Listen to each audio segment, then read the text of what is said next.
지성과 감성의 팟캐스트 과학책이 있는 저녁. 저희 시즌 1에서는 감성 팟캐스트였는데요. 아무리 생각해도 포인트를 잘못 잡았어요. 별로. 앞에 음악만 감성적이지. 그런데 이제 계속 밀고 나갔는데요.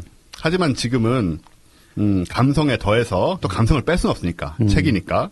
지성과 함께 가보자라는 의미에서 시즌2의 이름을 그렇게 한번 붙여봤고요. 그 지성과 감성을 채워주기 위해서 한 분이 이제 더 가세하셨잖아요. 네. 천문학자 이명현 박사님 함께 하셨습니다. 안녕하세요. 감성 담당자시죠? 감성 담당해야 되는데. 네. 저희들의 그 부족한 지성과 감성을 두루. 감성의 구루야, 뭐야? 그것도 사실이긴 하고. 참신한 단어가 나오네 했는데. 두루 채워주실 걸로 기대를 하고요. 사실 지난번에 예고는 드렸었습니다. 아, 그러신가요? 네, 이명현 네. 박사님 나오신다고 저희가 말씀은 뭐 한두 군데서 드린 것 같은데 네. 이렇게 드디어 시작을 하게 됐습니다. 그리고 저희가 이제 내용이 조금 형식도 조금 바뀌게 되는데 네. 그동안은 고전 위주로 장대익 교수님의 책 다윈의 서재? 네. 예를 바탕으로 해서 구성을 했었죠. 한 시즌 지났다고 이제 잊어버리시고. 이게 서재하고 식탁이 헷갈려요. 사실 그렇네요. 저도 가끔 헷갈려요. 그러니까 저 과학하고 앉아있나고 과학 같은 소리 하는 헷갈립니다. 맞아요. 어쨌든 네 다윈의 서재로 이제 작업을 해왔습니다. 되게 좋았던 게 뭐냐면 일단 장대익 교수님이 쓰신 책이다 보니까 이미 내용이 다 있고요. 책 안에 그렇죠. 다윈의 서재 안에. 그래서 제가 그거를 발췌를 해서 그 되도 않은 연극을 매번 하면서 나름 인기 있었는데 예, 그 격동 300년이라고 해서 인기 있었는데요. 사실 되게 편하게 한 거거든요. 책이 있었기 때문에. 근데 이제는 저희가 이 고전 위주의 상황을 벗어나서 좀 다양한 책들을 좀 신간도 소개를 하고 또 화제작들 네. 또 주제를 중심으로 해서 이렇게 편성을 할 생각이라 격동 300년을 제가 매번 대본을 만드는 건 좀 무리다. 네. 라는 생각이 들어서요. 일단은 오늘은 안 하고요. 나중에 제가 시간이 좀 있으면 한번 과감하게 또 여러분 제 다양한 성대모사와 사투리를 많이 사랑해 주셨는데요. 그런 방향으로 갈 날도 있지 않을까 생각이 돼서 너무 섭섭해하지 마십시오. 여러분들이 정말 그리워할 때쯤 되면 저희가 한번 하겠습니다. 그렇게 이제 변화를 준 시즌2가 되겠고요. 네. 이 변화에 대해서 조금 한 말씀 드려도 될까요? 네네. 네. 아, 일단 저를 소개를 안 해주시네. 누가 뭐 굳이 뭐 여기서.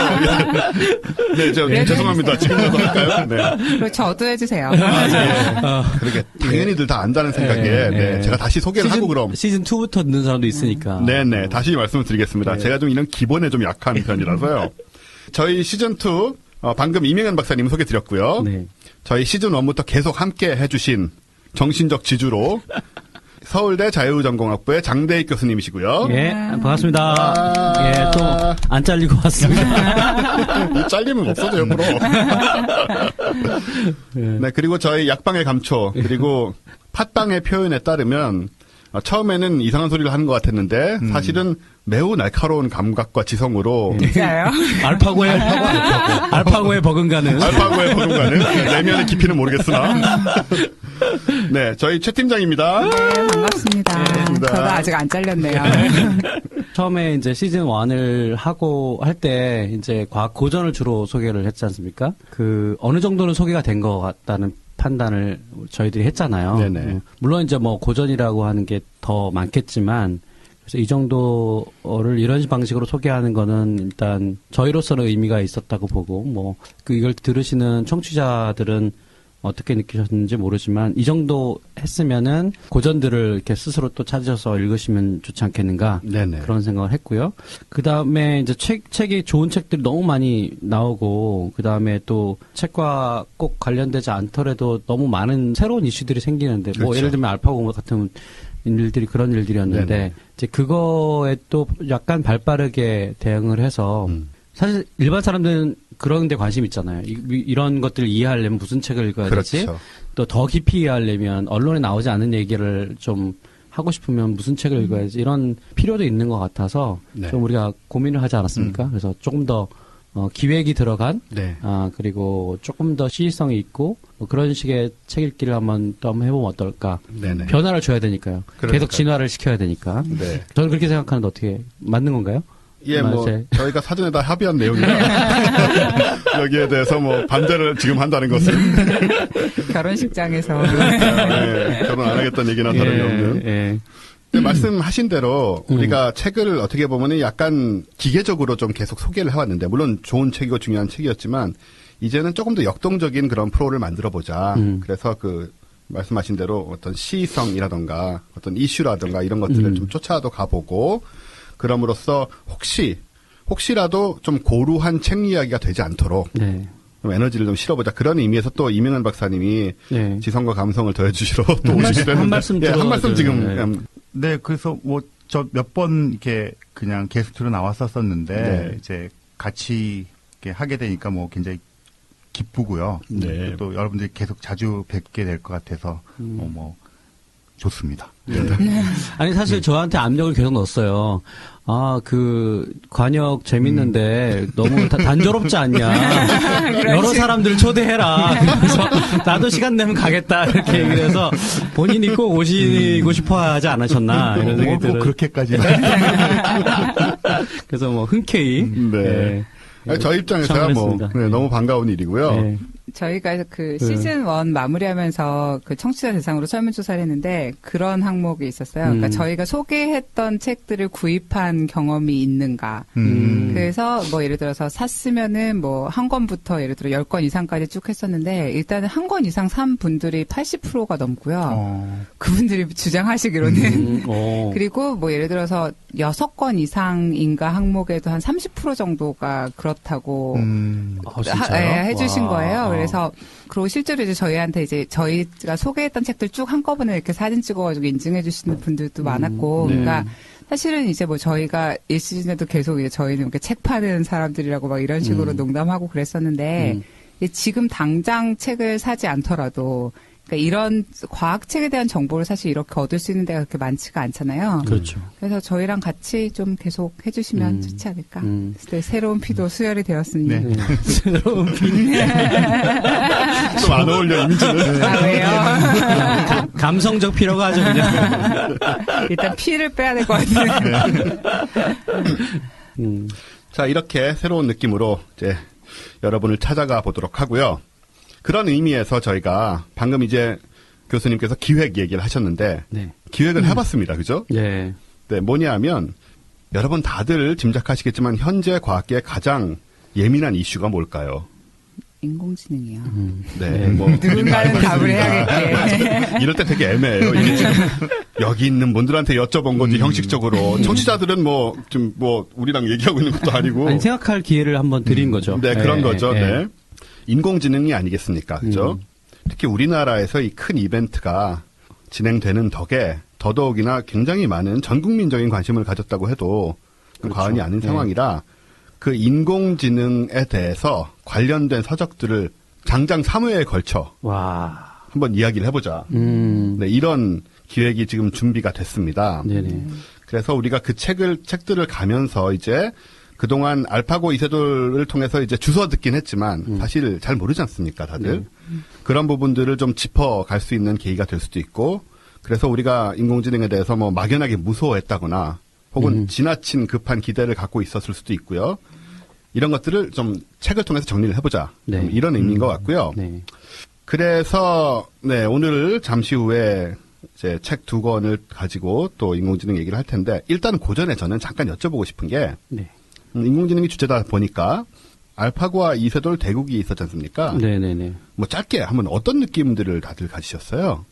저는 사실, 이것 때문에 잠을 많이 못 잤어요. 네. 예, 지금 왜냐하면 자세한 내용은 말씀드릴 수는 없지만. 네. 엠바고. 엠바고가 있어서. 저희 랩에서 이 대국에 대한, 뭐 사실 역사적인 대국이죠. 인류의 역사에서 사실은 의미 있는 순간인데, 이거를 그냥 지나칠 수가 없어서, 저희가 이걸 연구를 했습니다. 네. 그래서 지금 분석을 하고 있는 상황인데요.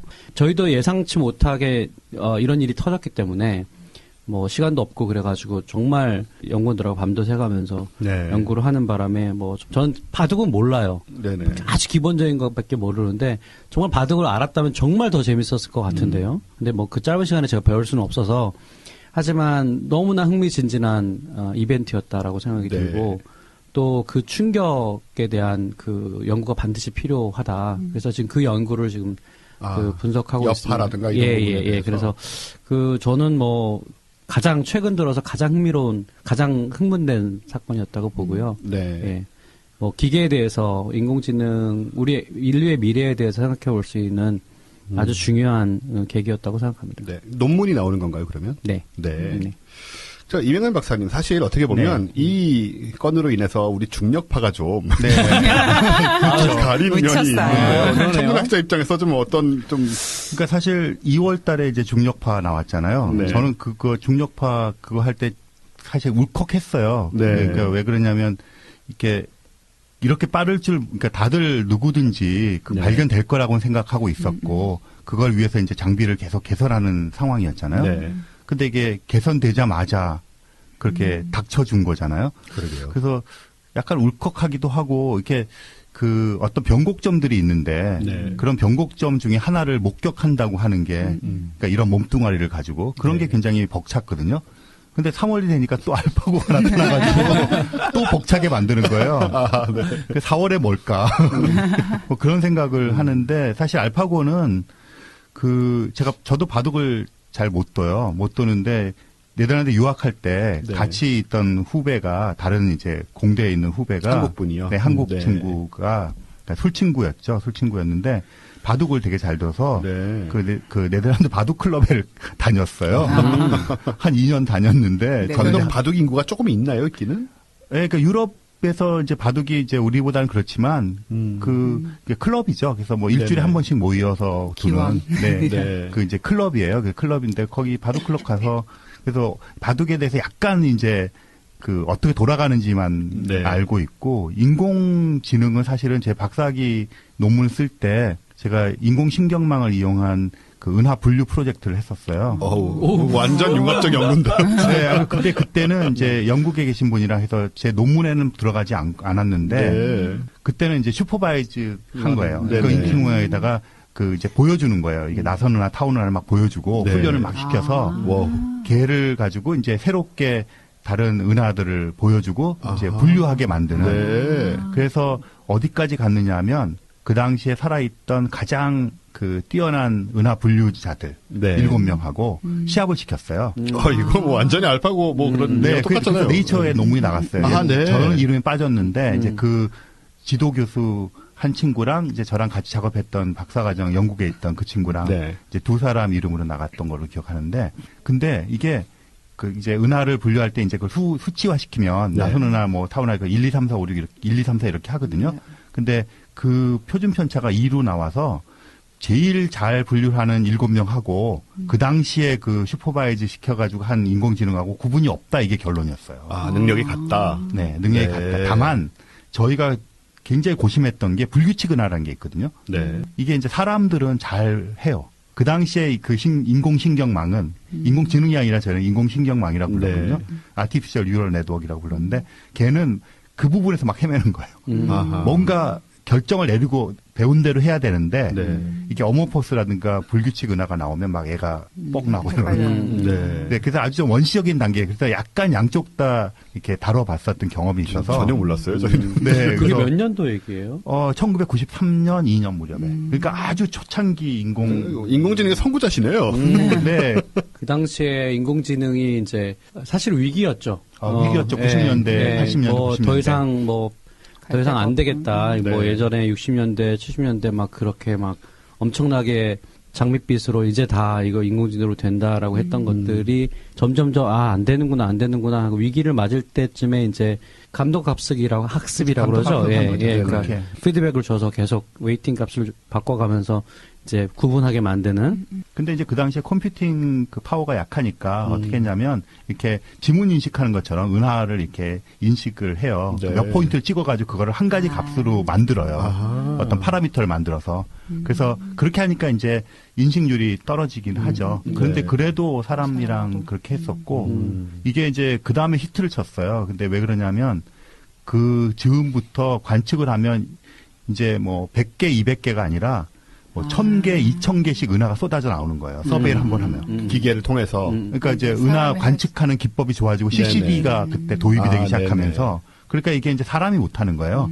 그리고 그 7명 다 그때 나이 많으신 분들이 계속 죽어나가시는 거예요. 구력으로 이제 그 실력을 갖추신 분들이군요. 그렇죠. 네. 이제 정말 아티스트들이죠. 돋보기 이렇게 보면서.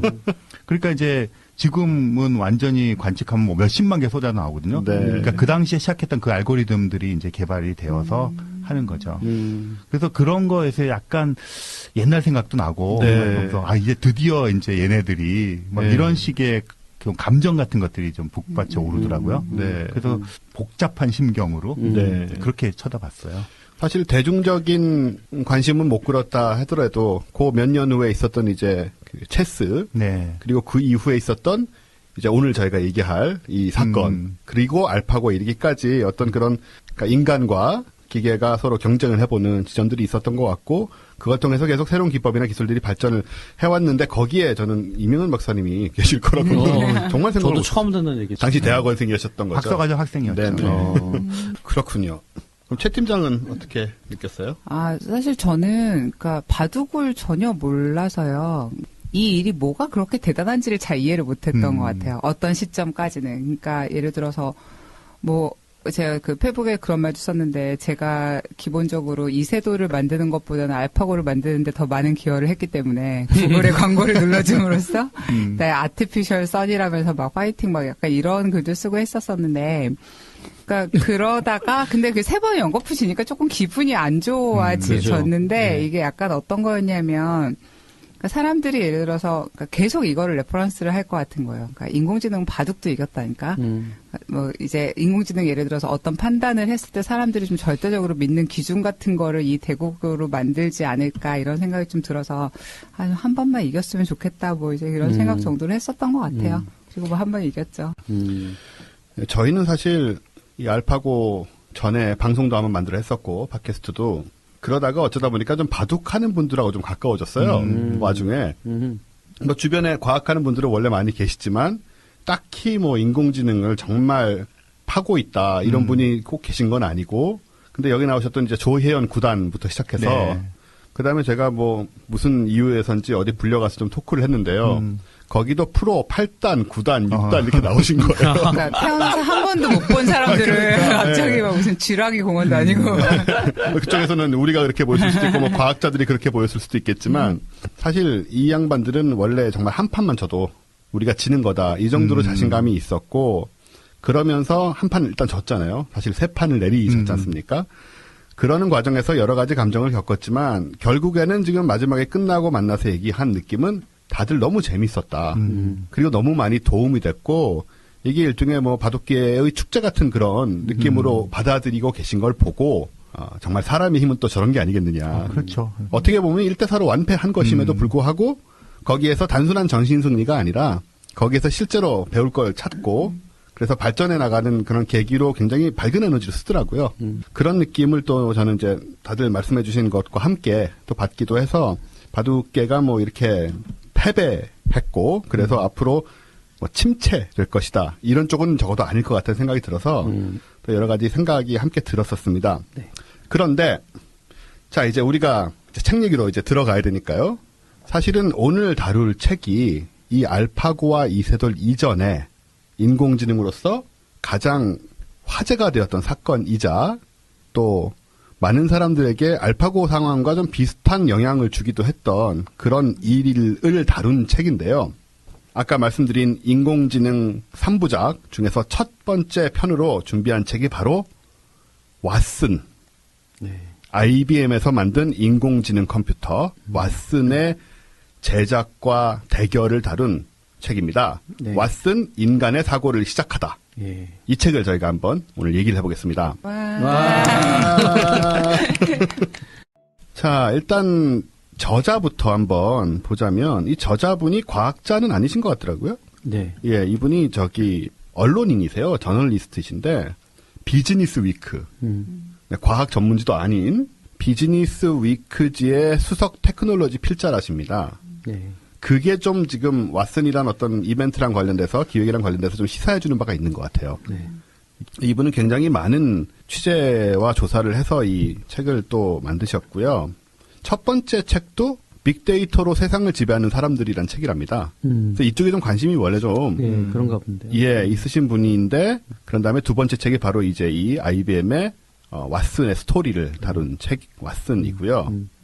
그래서 지금 이 책을 통해서 저희가 이제 접하게 되는 가장 중요한 사건은 역시 왓슨이 제퍼디 게임에 도전을 했다는 거 아니겠습니까? 그렇죠. 이게 저희로 보면 사실 미국의 이세돌다 알파고라고 할 법한데 우리는 사실 제퍼디를 잘 모르지만 미국에서는 이게 뭐 매 방영될 때마다 900만 명이 본다고 합니다. 예. 그 정도로 엄청나게 인기가 있는 프로인데 왓슨이라고 아마 검색어를 인터넷 서점 같은 거에 치시면은 네. 저자 이름이 나올 거예요. 뭐 제임스 왓슨이라든가 왓슨 뭐. 그렇죠. 예. 근데 이제 이게 원래는 97년에 그 체스 챔피언 카스프로프를 이길 때 그 IBM의 컴퓨터 이름이 딥블루. 사실 정확하면 디퍼블루인데. 네네. 걔네들은 사실 사람 냄새가 안 나잖아요. 딥블루가 사람이라고 생각은 안 듭니다만. 네. 이게 이제 왓슨이라고 하는 순간 물론 이 IBM 아마 창립자를 네네. 딴 거죠. 창립자 이름 땄다 그러죠. 이게 어떻게 보면 기계가 이름을 얻게 된 건데 이것도 굉장히 재밌는 것 그러게요. 같아요. 예. 네. 일단 옛날에 제인구달 편에서 우리 얘기했듯이 제인구달 선생님이 침팬지를 연구할 때 남자들이 그동안 연구하는 방식은 이렇게 넘버 1, 넘버 2, 넘버 3 이렇게 거리를 두고 객관적으로 봐야 된다 그러면서 그걸 3으로 하지 않습니까? 네네. 이제 그거에 반기를 들으면서 뭐 플린트 뭐 무슨 PB 뭐 이런 이름을 져주잖아요. 네. 그 이름을 져주는 순간 인간화 된다고요. 개성이 넘치는 생명체가 되는데 저는 인공지능에 네. 인간의 이름을 짓기 시작했다는 게 아주 흥미로운 부분인 것 같고 그런 면에서 알파고는 조금 옛날로 다시 돌아간 것 같은 이름이에요. 그죠? 알고리즘 이름처럼 보이잖아요. 예, 그리고 사실 하는 그 작업 자체도 알파고는 굉장히 특정화되어서 그렇죠. 바둑에 대한 거고 뭐 왓슨은 네. 오늘 얘기를 하겠지만 네. 어떻게 보면 인간을 닮게끔 추구하는 뭐 그런 인공지능. 언어를 알아듣고 답을 내고 네. 말로 답을 하고 네. 뭐 이런 식의 것들이 네. 있었죠. 네네. 이 왓슨이 한편으로는 또 이 만든 분들이 그 셜록 홈즈에 나오는 그 셜록 홈즈를 네. 도와주는 왓슨 왓슨 박사. 그 말도 또 그렇죠. 생각을 했대요. 네. 사실 셜록 홈즈에게서는 그 왓슨이 그렇게 똑똑한 사람은 아닙니다. 그냥 좀 맨날 구박받고 네. 엄청 돼서 그러긴 하지만 일단은 주인공을 도와주는 역할. 예. 그래서 이제 IBM 쪽에서도 지금 알파고랑 관련돼서 얘기를 하는 걸 보면은 알파고하고 자기네는 좀 입장이 다르다. 알파고는 직접 결정을 내리는 기계지만 자기는 인간의 결정을 도와주는 기계다. 그런 의미를 처음부터 좀 넣으려고 했던 그렇죠. 게 아닌가. 예.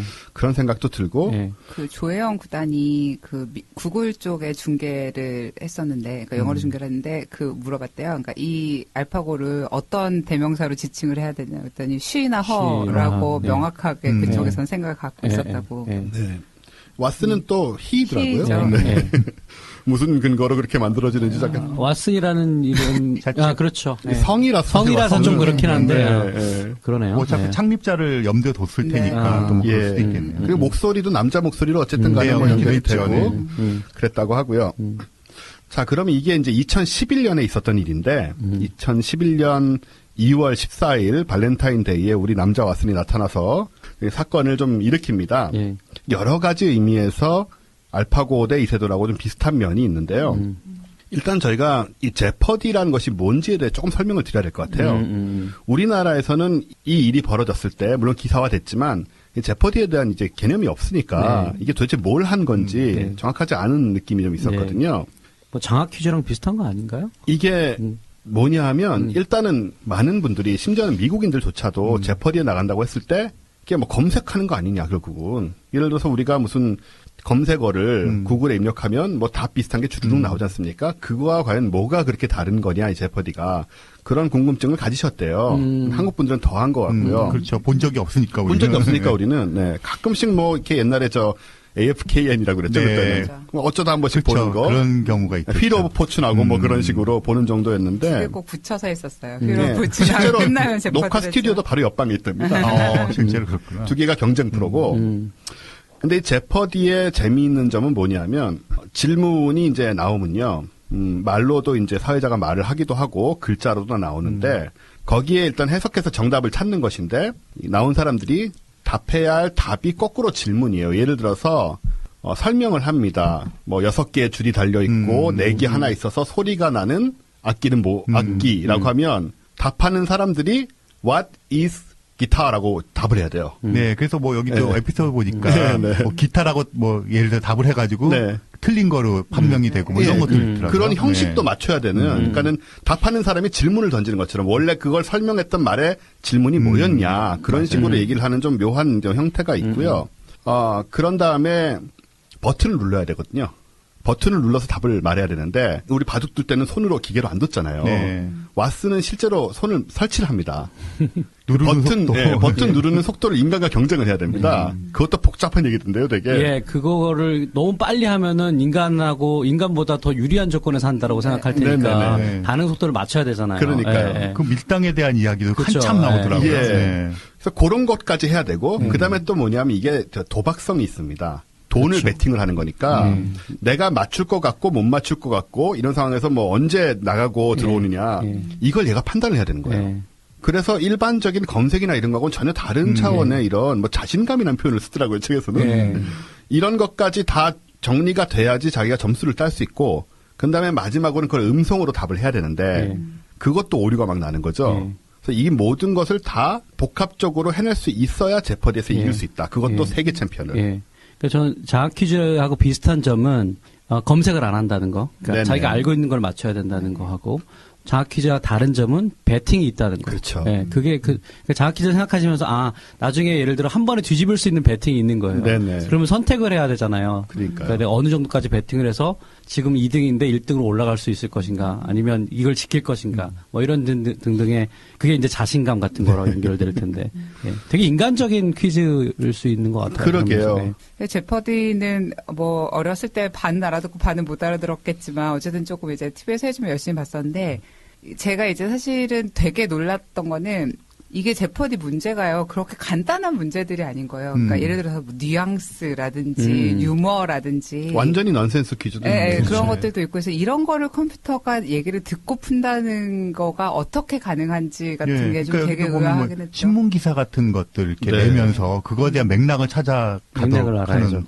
그러니까요. 문제도 나오는 것들 보면 저도 못 맞출 것 같아요. 그렇죠. 네, 주제에도 한정이 없고 모든 얘기가 다 나오고요. 그러니까 이거를 컴퓨터가 인터넷이나 이런 데 연결 안 된 상태에서 그렇죠. 자기- 왓슨은 예. 말씀하신 대로 연결 안 되고 자기가 학습한 거를 저장시켜 놓고 네. 하는 거죠. 그 상태에서 그 모든 답을 찾아낸 다음에 그거를 얼마를 베팅할 것인지 이런 것도 판단을 하고 버튼을 엄청난 속도로 눌러가지고 음성으로 답을 낸다. 맞아요. 이게 이렇게 생각해보면 여러분 이게 간단하게 그냥 뭐 구글 검색 이런 거하고 완전히 다른 차원의 도전이었다는 걸 아실 수가 있고 게다가 이제 도전의 상대가 제퍼디계 이세돌입니다. 사실 이 사람들이. 그렇죠. 네. 그 한 사람은 제닝스라는 사람인데 이 사람은 제퍼디 역사상 가장 많은 돈을 따고 가장 장기 연승을 했던 사람입니다. 뭐 나중에 깨졌다 그러죠. 그 다른 사람이 나타나가지고. 예, 네. 그 사람한테 결국 지는데요.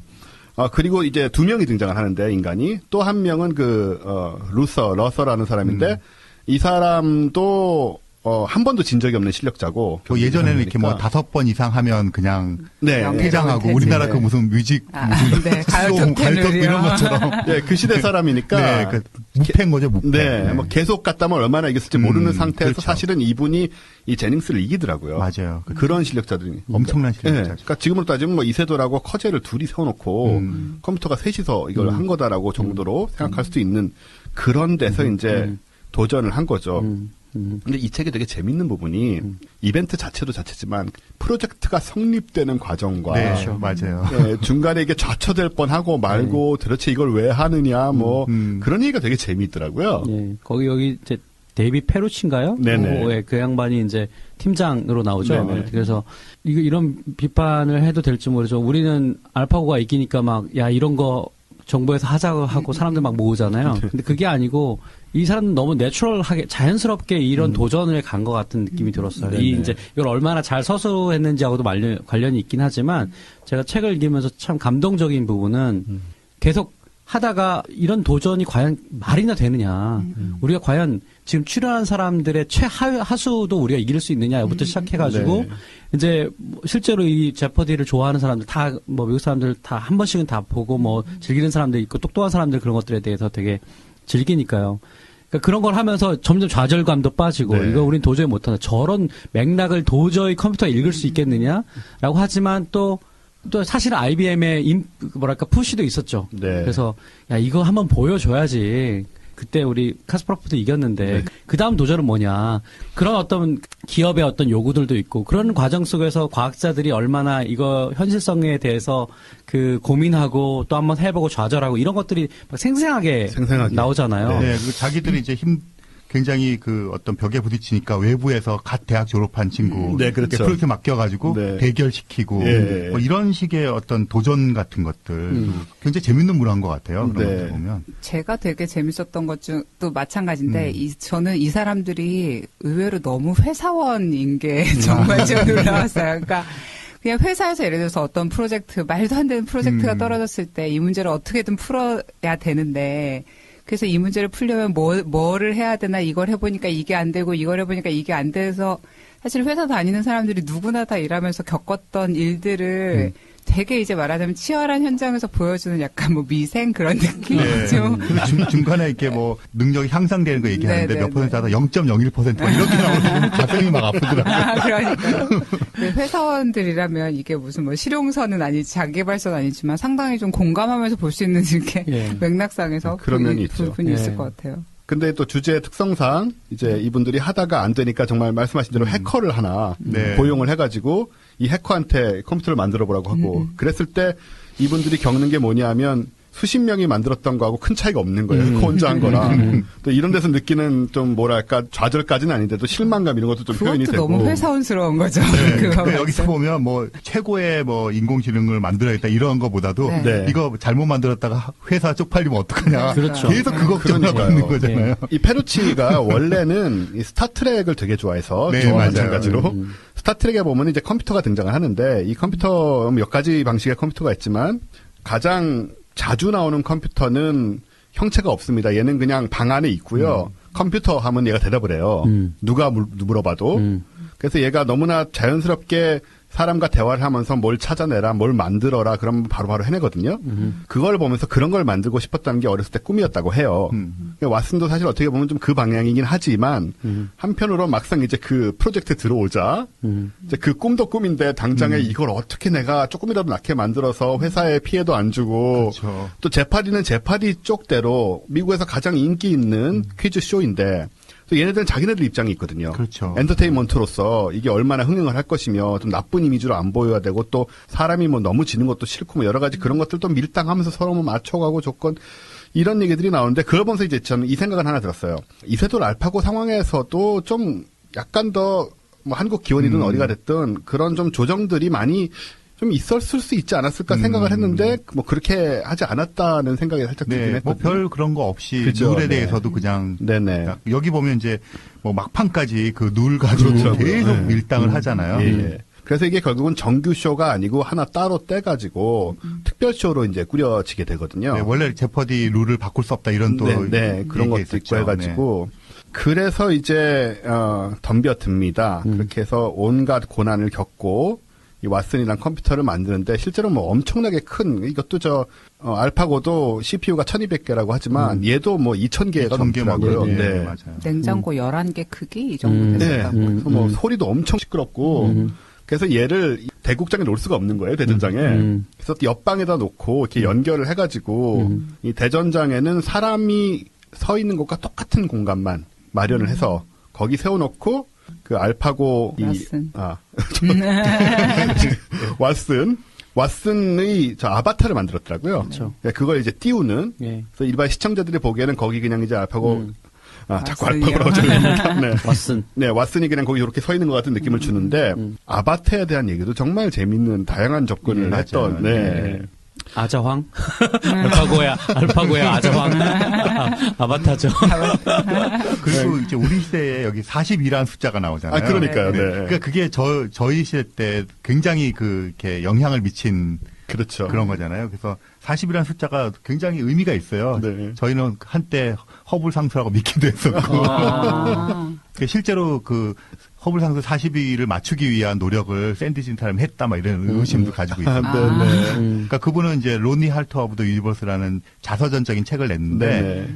그 약간 좀 이상해져가지고 신의 계시를 받아서 42가 나온 것처럼 종교가 되셨나요? 네, 종교까지는 안 가는데 그런 식의 뉘앙스를 풍기기도 해서 42에 대한 강박이 좀 있어요. 네, 은하수를 여행하는 히치하이커. 네, 거기서 나온 42 때문에 그런 강박이 생긴 거죠. 그 인공지능이 우주의 답을 40이라고 얘기하는 바람에. 그렇죠.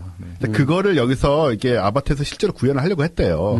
그래서 여기 선들이 막 움직이는데. 선들이 42개를 해가지고 한다. 네, 근데 42개 결국은 뭐 못했다고 그러더라고요. 도대체 그렇게까지 많이 안 나온다고 선이. 그런 이제 재미있는 관점들 저희가 늘 얘기를 하지만 아마 다음 시간은 저희가 SF기로 좀 다루겠지만요. 어쨌든 이런 기계를 만들면 있어서 지금 얘기 나온 것처럼 뭐 회사적 접근도 하고 여러 가지로 당연히 해야 되는 것이지만 한편으로는 그 어렸을 때 본 스타트rek이라든가 이런 또 42를 굳이 껴넣어 보려는 이런 식의 또 어린이 같은 마음이 있어야 또 이런 거를 해낼 수 있지 않나 그런 생각도 계속 들어요. 호기심이죠. 네네. 호기심. 그러니까 이게 정말 될까?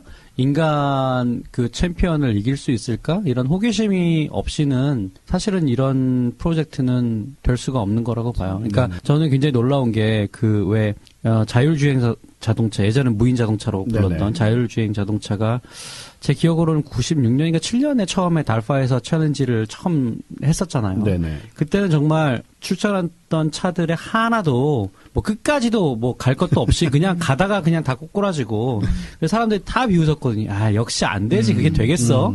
그랬는데 한 해 가면서 지금은 미국의 상당히 많은 주가 자율주행 자동차의 그 고속도로 주행을 승인했을 그러고 정도로 있더라고요. 예, 네. 점점 가게 될 거예요. 그러니까 이것도 불과 한 10년 만에 벌어진 일이거든요. 이것도 사실은 97년에 체스 이기고 나서 그때부터라고 본다면 사실 얼마 안 돼서 벌어진 일이잖아요. 네. 그렇죠. 처음에는 이거 말이 될까 그러다가 점점 하다 보니까 이게 된 거 아닙니까? 그래서 그런 어떤 그 호기심과 어떤 그 챌린지, 과학자들이 특히 챌린지를 줬을 때 네.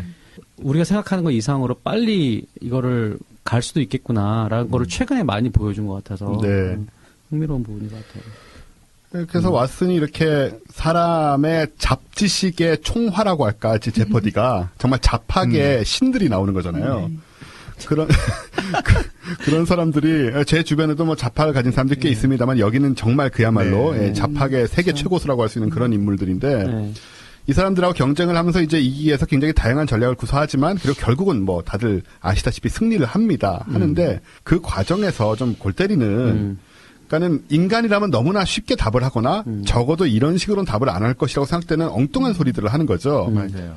이 왓슨이 실제 경기에 나가기 전에 많은 사람들하고 연습을 했는데 그 과정에서 막상 그렇게 얘기를 하면 굉장히 웃기다고 그래요. 너무 엉뚱한 소리를 하니까. 제가 몇 가지를 봤는데요. 그 중에 하나는 이제 답이 말콤 X였습니다. 말콤 X인데 얘는 왓슨이 그 라틴어 숫자에 너무 능해서요. 말콤 10이라고 말을 하는 그렇죠. 그렇게 할 수 있죠. 굳이. 그러니까 사람이라면 절대 하지 않는 그런 어린애가 아닌 한. 그러니까 이런 거를 이제 말하면은 그 연습을 보고 있던 방청객들은 와 하고 웃는 거죠. 근데 웃는 게 웃겨서 웃는 게 아니고 어이가 없어서 웃는 거라. 막상 이런 일이 벌어지면 이 페루치라든가 이 팀들은 굉장히 초조해하고 굉장히 많이 나와요. 이런 게 책에. 그래서 그 부분만 봐도 되게 재밌는데 그 이탈리아에서 가장 긴 강이고 뭐 지류가 100몇 개다 뭐 이런 걸 맞추라고 했는데 답은 뽀강이라고 합니다. 그런데 이 친구는 왓슨은 한참 헤매다가 답을 뭐라고 냈냐면요. 언더바요. 글자도 아니고 그냥 우리 쓸 때 언더바 있지 않습니까? 그거를 내보낸 거예요. 이 당시 이제 말을 할 수 없는 상태라. 그러니까 뭐 아무 강의나 얘기를 하지. 우리 같으면은 뭐 나일 강의 됐던 정말 뭐 아무 강의나 얘기를 하잖아요. 근데 얘는 언더바를. 근데 이걸 몰라요. 왜 그랬는지. 그러니까 이런 류의 인공지능의 특징이 우리가 이상한 짓을 했을 때 그거를 왜 그런 일을 했는지를 역추적하기가 너무 어려운 부분이라 이런 일도 있었고 그다음에 토론토를 미국 도시라고 생각을 컴퓨터가 이런 걸 틀 것 같지는 않잖아요. 우리도 알고 검색만 해보면 나오는 건데 미국에 대한 도시의 다른 조건들을 주고 답을 내라고 했더니 뭐 이렇게 저렇게 헤매다가 토론토라고 나온 거예요. 뭐 이런 거라든가. 그다음 또 뭐 있었죠? 저기 올리버 트위스트? 아, 네. 펫샵 보이즈. 예, 올리버 트위스트가 답인데 그 옛날 고전 책인데 예, 최근에 그 팝밴드인 펫샵 보이스가 나온 적도 있고. 그러니까 이게 이 책이 좀 되게 저 같은 약간 문외한한테 되게 재밌었던 포인트 중에 하나는 실제로 우리가 아무렇지도 않게 하는 일의 바탕에 뭐가 있어야 되는지 같은 거를 조금 계속 확인시켜주는 네. 거예요. 그러니까 예를 들어 저희가 어떤 뭐 소년에 대한 얘기를 듣고 이게 올리버 트위스트라는 것을 확신하고 거기에 대해서 100% 믿을 수 있으려면 진짜로 내 머릿속에 뭐가 들어있어야 되는 거고 내 안에 있는 그 잡다한 정보들 서로 어떤 식으로 레퍼런스 해야 되는 거고 이런 거를 우리는 너무 쉽게 자연스럽게 하는데 그거를 말하자면 이 왓슨이라는 컴퓨터한테 가르치는 사람들이 어떤 과정을 거쳐서 이런 것을 가르치게 되는지에 대한 얘기가 좀 굉장히 세세하게 나와 있어서 좀 그런 부분들을 좀 확인해 보는 거. 그러니까 이제 과정을 말하자면 생각하는 과정을 우리도 조금 뜯어서 생각해 볼 수 있게 되는 거죠. 이런 걸 통해서. 되게 흥미로운 코멘트인 것 같은 게요. 사실은 누가 이런 말을 한 적이 있죠. 제가 이거 꼭 검색해 보면 알겠지만 만들지 못하면 이해하지 못한 것이다. 라는 말이 있잖아요. 네. 만들다 보니까 인간을 이해하는 거예요. 인간이 어떻게 이 백그라운드, 이 배경 지식을 가지고 세상을 이해하는지, 개념이란 무엇인지, 이런 뭐 상징을 처리하는 그런 방식이란 무엇인지, 이런 것들을 사실은 비슷한 것들을 모사하는 그런 기계를 만들므로써 인간을 이해하게 되는 거거든요. 아, 이게 이렇게 되는구나. 여기서 기계는 이렇게 뻑이 나지만 우리 인간은 이렇기 때문에 제대로 된 답을 내는구나 하면서 점점 그 갭을 줄여가는 거를 하는 거거든요. 네. 그래서 그 만드는 것이 얼마나 중요한 것인가에 대해서도 사실 우리가 인공지능의 역사를 보면서 이해할 수 있는 부분인 것 같아요. 그러게요. 여기서 이제 왓슨이 이제 언어를 이해를 해야 되잖아요. 네. 그러니까 아까 뉘앙스도 그렇고 이게 뉘앙스, 유머, 뭐 그다음에 삐딱하게 얘기하는 반어법 뭐 이런 반어법 거. 이런 네. 걸 다 이해를 해야 되는데 일단 문장을 이해를 해야 되잖아요. 네. 근데 이제 여기 보면 처음에는 단어로 막 넣었다가 안 되니까 또 문장 통째로 넣었다가 네. 막 그런 작업들 막 하잖아요. 그래서 사실 우리가 그 가만히 생각해보면 뭐 단어만 맨날 외워가지고 단어 가지고 사고하는 것이 아니라 그냥 통째로 이렇게 받아들여서 어떤 뉘앙스를 받아들인 다음에 반응하고 이렇게 하는 거잖아요. 네. 그러니까 말씀을 지금 하신 것처럼 이거 하면서 우리가 언어를 이해하는 방식 이런 거를 다시 한번 이렇게 재확인하기도 하고 네. 뭐 그렇게 되니까 결국 우리 자신에 대한 성찰로 가는 그런 것이 아닌가 생각이 돼요. 근데 사실 이게 이겼지만, 제펄디에서 이겼지만 사실은 완벽하지는 않은 것이 문장이 주어진 거죠. 문장이 네네. 주어진 거지. 사람이 보통 사회자가 말을 해가지고 문제를 내고 그 문제를 알아들어서 한 게 아니라 물론 사회자가 읽긴 하지만 실제로는 문장을 인식하는 거잖아요. 근데 사실은 우리 인간은 그냥 소리를 듣고 답을 얘기하지 않습니까? 네. 그런 면에서 똑같은 건 아닌 것 같아요. 그렇죠. 사실 음성 인식이라는 부분이 이렇게 무시할 수 있는 그런 건 아니니까. 예. 아직도 시리를 보면 시리 가장 뭐 뛰어나다고 하지만 네. 시리를 보면 엉뚱한 대답을 나오는 게 아직 자연 언어 처리가 그렇게 완벽하진 않기 때문에 네. 우린 그렇게 커뮤니케이션 하지 않으니까요. 그렇죠. 네. 현실에서는. 이게 저 버튼 누르는 것도 굉장히 흥미로운 게 이게 기계가 굉장히 잘할 것 같은데 꼭 그렇지가 않대요. 왜냐하면 문장이 먼저 나옵니다. 화면으로. 먼저 나온 다음에 그것이 나온 상태에서 몇 초 동안 이 진행자가 읽어요. 그거. 그렇죠. 읽는 게 끝나자마자 불이 딱 꺼지면 네. 그때 딱 눌러야 되는데 그렇죠. 이게 문장의 길이가 다르니까 정해진 시간이 아닌 거예요. 그렇죠. 아, 끝났다라는 거를 표현을 할 수가 없구나. 그게 여러 가지 방식이 있는데 기계 입장에서는 불이 꺼진 순간을 그렇죠. 감지하고 눌러도 되고 근데 사람은 어떻게 하냐면 눈치를 보는 겁니다. 이 문장이 어느 정도 길이가 끝날 되고 때쯤 된 거죠. 저 사람이 평소에 말을 어느 정도 속도로 그렇죠. 하고 요때쯤 끝내겠다고 예상을 해서 누르면 그걸 귀신같이 하는 사람들이 또 이 제퍼디의 강자 고수들인 건데 그렇죠. 네. 컴퓨터에 이 알고리즘을 만들어 놓기가 너무 복잡하대요. 그렇죠. 그걸 예상하고 어쩌고 사람은 쉽게 하는 일인데 물론 우리는 못하겠지만 이 사람들은 적어도 그러니까 그런 얘기들도 보면 요것도 우린 굉장히 기계적인 작업인 것 같지만 그렇지가 않다.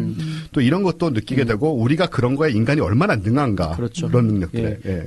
저는 그 대목에 나오는데 마음 읽기 능력, 인간의 네네. 마음 읽기 능력에 대해서 얘기를 하지 않습니까? 그러니까 문제를 내면 우리 실제로 문제 잘 푸는 사람들 생각해봐요. 그러면 뭐라고 하냐면 예를 들어 학원 선생님이나 학교 선생님이 야, 이 문제는 출제자의 의도를 생각해봐 그렇게 얘기하잖아요. 맞아. 네가 이렇게 답을 할 게 아니잖아 그러면 맞아요. 출제자의 의도가 뭐겠어? 그걸 파악해야지 그런 얘기를 하지 않습니까?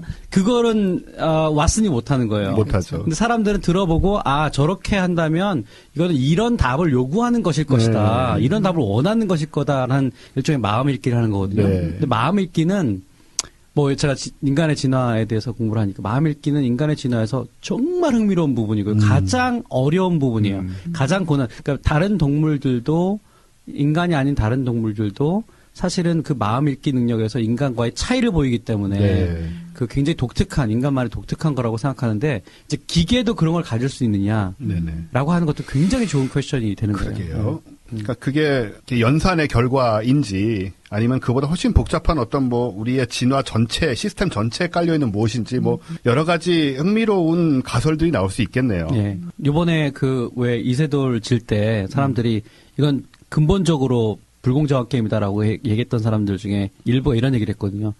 인간의 바둑을 생각해봐라. 그러면 누가 실수를 하면은 실수에 대한 표정이라든가 아니면 그 사람 당황하는 모습이라든가 그러면서 상대방의 심리를 읽을 수가 있는데 적어도 저게 실수의 그렇죠.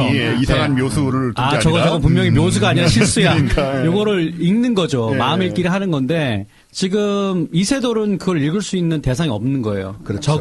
그 적에 대해서 그걸 읽을 수 없는 거고. 아자왕 씨는 이제 그걸 예. 해주지 않으니까. 예. 근데 알파고가 읽은 건 아니지만 하여간 읽을 수 있는 하나의 무기를 못 쓴다는 거가 되게 불공정한 게임이었다. 이렇게 네. 얘기할 수 있는 거 마찬가지로 기계에 대한 마음 읽기 능력에 대한 이슈는 굉장히 흥미로운 것 같습니다.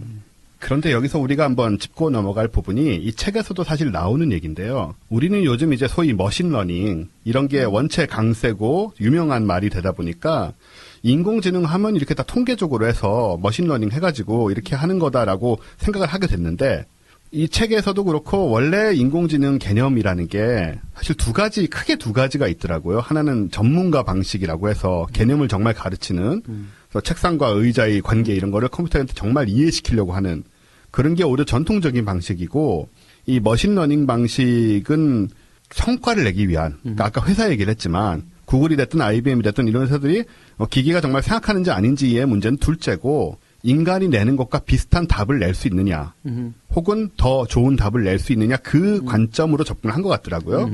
그래서 장대익 교수님은 원래 인지 쪽이랑 또 관련이 있으시잖아요. 네, 네. 그래서 이런 부분에 대해서 인지과학이나 이런 쪽에서 좀 시각은 어떤 게 있습니까? 그러니까 예전에는 진짜 뇌가 하는 일을 그대로 한번 모사해보자. 네. 이제 이런 목표가 있었죠. 그래서 사람들이 정말 생각하는 방식대로 기계가 생각하면 그게 인간을 따라잡는 거에 되게 처음 시작점이 아니겠느냐라고 네네. 생각했는데 요즘은 그렇지 않아요. 요즘은 오히려 기능적으로 생각해요. 네네. 그러니까 그 인간이 이런 기능을 하는데 이런 기능을 하기 위해서 꼭 인간과 같은 방식일 필요가 뭐가 있느냐. 네. 잘하기만 하면 된다. 네. 쉽게 말해서. 그래서 요즘 이제 뜨는 그 딥러닝 같은 게 기본적으로 그런 방식이라고 생각하는데 정말 엄청난 데이터를 때려 넣는 거예요. 그러면서 그 학습 프로그램, 강화 학습 프로그램을 돌리면서 이거를 인간과는 인간과 같은지 아닌지도 사실은 그건 이슈가 그렇죠. 아니에요. 그냥 그 퍼포먼스를 잘 내면 돼. 이걸 개와 고양이를 금방 구분하면 되는 거죠. 네. 근데 그게 인간처럼 구분하는지 안 하는지는 또 다른 이슈라고 생각을 하는 겁니다. 그래서 네. 컴퓨팅 파워가 늘어나고 학습 알고리즘이 더 세련화되고 그 다음에 빅데이터가 들어오게 되면 이거는 충분히 이제는 뭐 의사 결정에 있어서도 인간보다 더 빠른 속도로 할 수 있다라고 하는 그런 방식이 지금 굉장히 각광받고 그렇죠. 있고요. 네.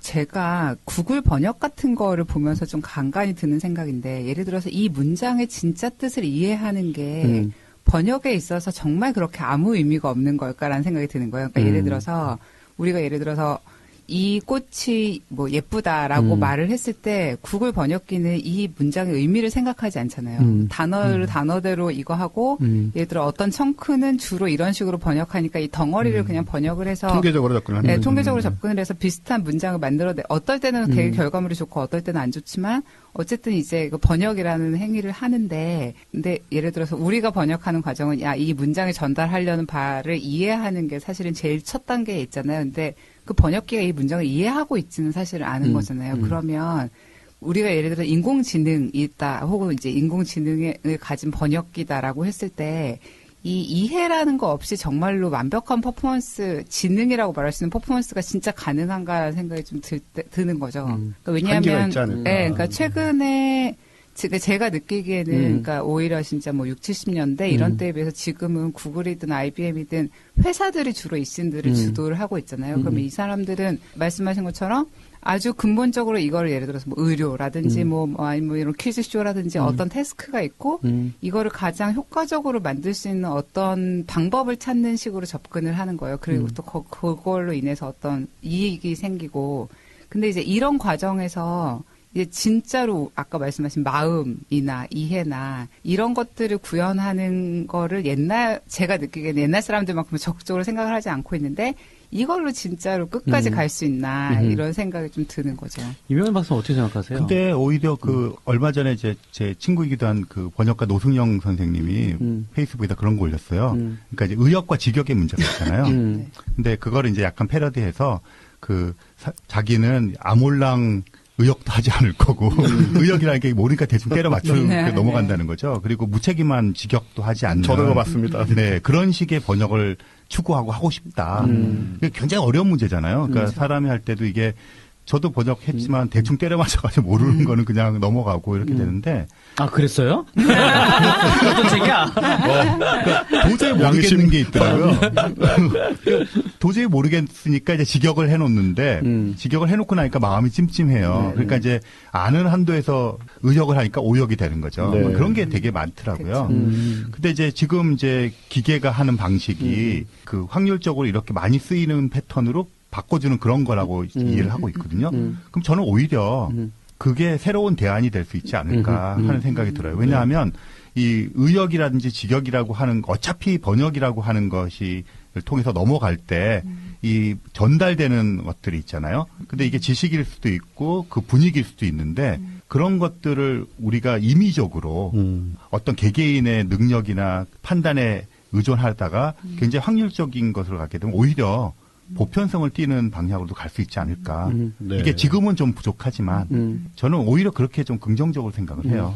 최근에 시리에 대해서 굉장히 실망한 사건이 하나 있었는데 몇 달 전만 해도 안 그랬는데 맞춤법을 틀리기 시작하는 거예요. 그러니까 예를 들어서 봄 같은 기분이 들고 있어라고 말할 때 같은을 같은이라고 쓰는 거예요. 이게 아마 제 생각에는 문자를 쓰는 대부분의 사람들이 그걸 그런 식으로 그렇죠. 쓰고 있기 때문에 네. 이렇게 그러니까 같은이라고 쓰는 거예요. 철자를 틀리기 시작하네요. 네, 철자를 틀리는 거예요. 저는 그거 되게 좋은 현상이라고 봐요. 그러시구나. 그러니까 왜냐하면 저는 싫었어요. 그게 인공지능이죠. 그러니까 저는 이제 저도 글을 쓰지만 저는 뭐 의도적으로 맞춤법을 틀리게 쓰지는 않아요. 하지만 제가 틀리는 경우가 많거든요. 근데 그게 살아있는 언어라고 생각을 해요. 그러니까 문법이 먼저가 아니고 글을 쓰는 작가라든가 이런 사람들이 활용하고 쓰고 있는 말 자체가 먼저고 그걸 정리한 게 문법이잖아요. 더 근데 유연하다는 뜻이죠. 그 문법이 규정하는 것을 따라야 될 필요가 진짜 있을까?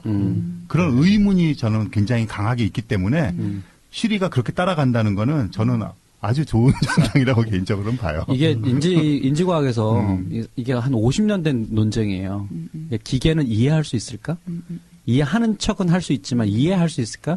근데 그 질문이 요즘 어떻게 바뀌냐면 우리가 이해한다는 게 뭘까? 그렇죠. 그런 질문 던질 우리가 수 있죠. 과연 정말로 이해한다고 얘기하지만 그 이해는 그 여러 가지 중에 하나 아닐까?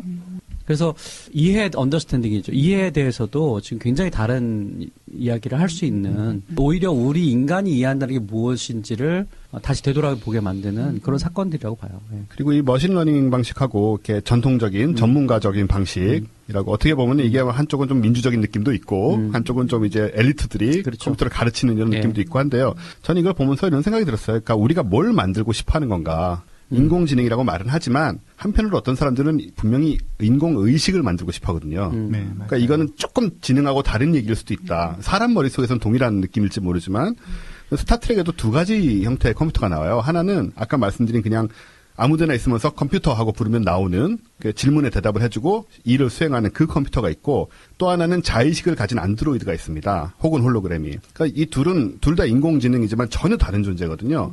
그래서 지금 우리가 내가 만들려는 것이 혹은 구글이 만들려는 것이 혹은 뭐 어떤 누군가가 만들려는 것이 지능이냐 즉 업무를 일을 수행하는 능력을 가진 존재냐 아니면 의식을 가진 생명적인 존재냐 이거에 따라서 계속 이제 논쟁이 계속될 것 같고, 근데 사실 용어의 문제가 좀 있지 않나 저는 그런 생각이 좀 들었어요. 도구냐 파트너냐 뭐 그렇죠. 이런 얘기죠. 네. 예. 사실은 다른 걸 얘기하고 예, 있다. 예. 똑같은 단어를 쓰지만. 예. 그러니까 뭐 최근에는 주로 그러니까 장 교수님 말씀하셨지만 어떤 태스크 결론을 주고 해봐 이렇게 하는 식인 거잖아요. 네네. 그러니까 지금 말씀하신 거를 보면 의식이라든가 이런 거에 대한 관심보다는 태스크를 어떻게 그렇죠. 잘 해나가는가 이런 거에 많이 집중돼 있는 것 같아요. 네. 역시 회사 성과 이런 거하고도 그렇죠. 네. 연관이 좀 돼 있고. 뭐 어떻게 가든 상관없어. 어쨌든 네네. 결과를 지어 이런 식인 거죠. 자, 하지만 이제 우리가 이 책에 대해서 너무 깊이 들어가는 것은 앞으로 이 책을 반드시 읽게 될 여러분들에게 무리한 것이기 때문에 여기에서 이제 정리를 하면서요. 네. 이 왓슨 책의 어떤 그 인용구랄까? 네. 그리고 그 왜 그런 부분이 나에겐 중요한지 네. 두 분께서 이렇게 얘기를 해주셨으면 좋겠습니다. 제가 먼저 말씀을 드려보면, 일단 이 책이 재밌어요. 그냥 딱딱할 거 무슨 뭐 알고리즘 설명할 것처럼 보이지만 그렇지 않고요. 안 그렇더라고요. 어떻게 왓슨이라는 그 인공지능이 나오게 되는지를 수많은 인터뷰와 네. 그다음에 뭐 비하인드 스토리 등등 해가지고 그냥 뭐 소설책처럼 줄줄 읽혀요. 그래서 뭐 그러면서도 적절하게 뭐 그 전문 용어에 대한 설명들이 나오고요. 재밌게 읽히는데 앞부분에 이런 얘기가 있어요. IBM이 딥블루에게 패한 체스의 달인 가리 카스파로프는 최근에 쓴 글에서 인간과 기계 사이의 체스 대결에서 황금기는 1994년에서 2004년까지였다고 했다. 그전에는 기계가 너무 멍청했고 그 이후에는 인간과 기계의 위치가 뒤바뀌었다. 네. 이세돌 알파고 게임에서 우리가 바로 겪었던 그거거든요. 그렇죠. 네. 네. 왓슨 같은 지식기계가 중단 없이 진보하는 동안 피와 살로 된 인간의 뇌는 동굴 벽화를 그리던 크로마뇽인의 시대로부터 쿠엔틴 타란티노에 이르기까지 4만 년 동안 별 변화가 없었다고 지적하는 사람도 있다. 그러니까 우리는 사실은 우리의 생물학적인 조건들은 크게 변하지 않는데요. 이 인공지능은 도전자의 위치에서 이제 승리자의 위치로 가면서 점점 더 이렇게 발전하고 있는데 그걸 아주 카스파로프의 이야기를 통해서 전달하고 있죠. 네. 쿠엔틴 타란티노가 근데 현대 지성의 상징인가요? 이분은 그렇게 읽겠나 봐요. 그렇게요. 네. 네, 이민호 박사님은 어떻게? 예, 저는 58페이지에 있는 문장이 이렇게 우리가 놓치고 있었던 걸 다시 얘기해 주는 걸로 보는데요. 뭐 이렇게 돼 있어요.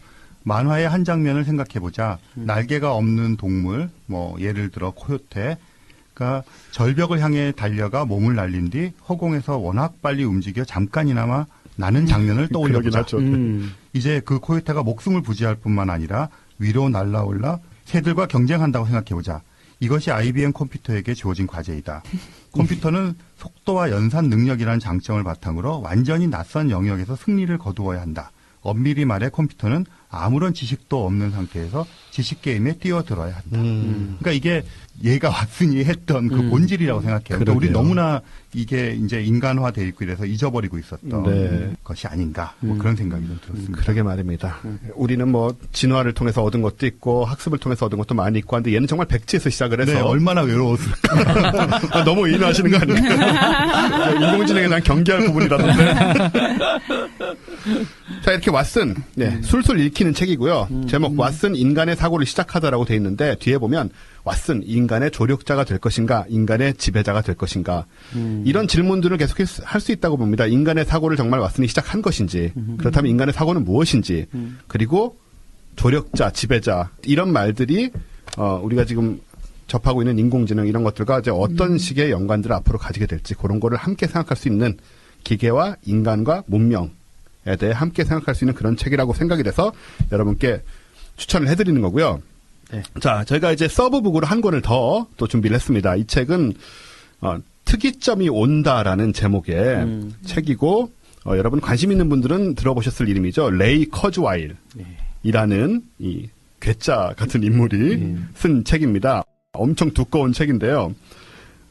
이 여기서 특이점은 물론 저 빅뱅이나 블랙홀이 아니고, 예, 이 여기서 특이점을 한번 규정을 해주신다면 어떻게 얘기를 할까요?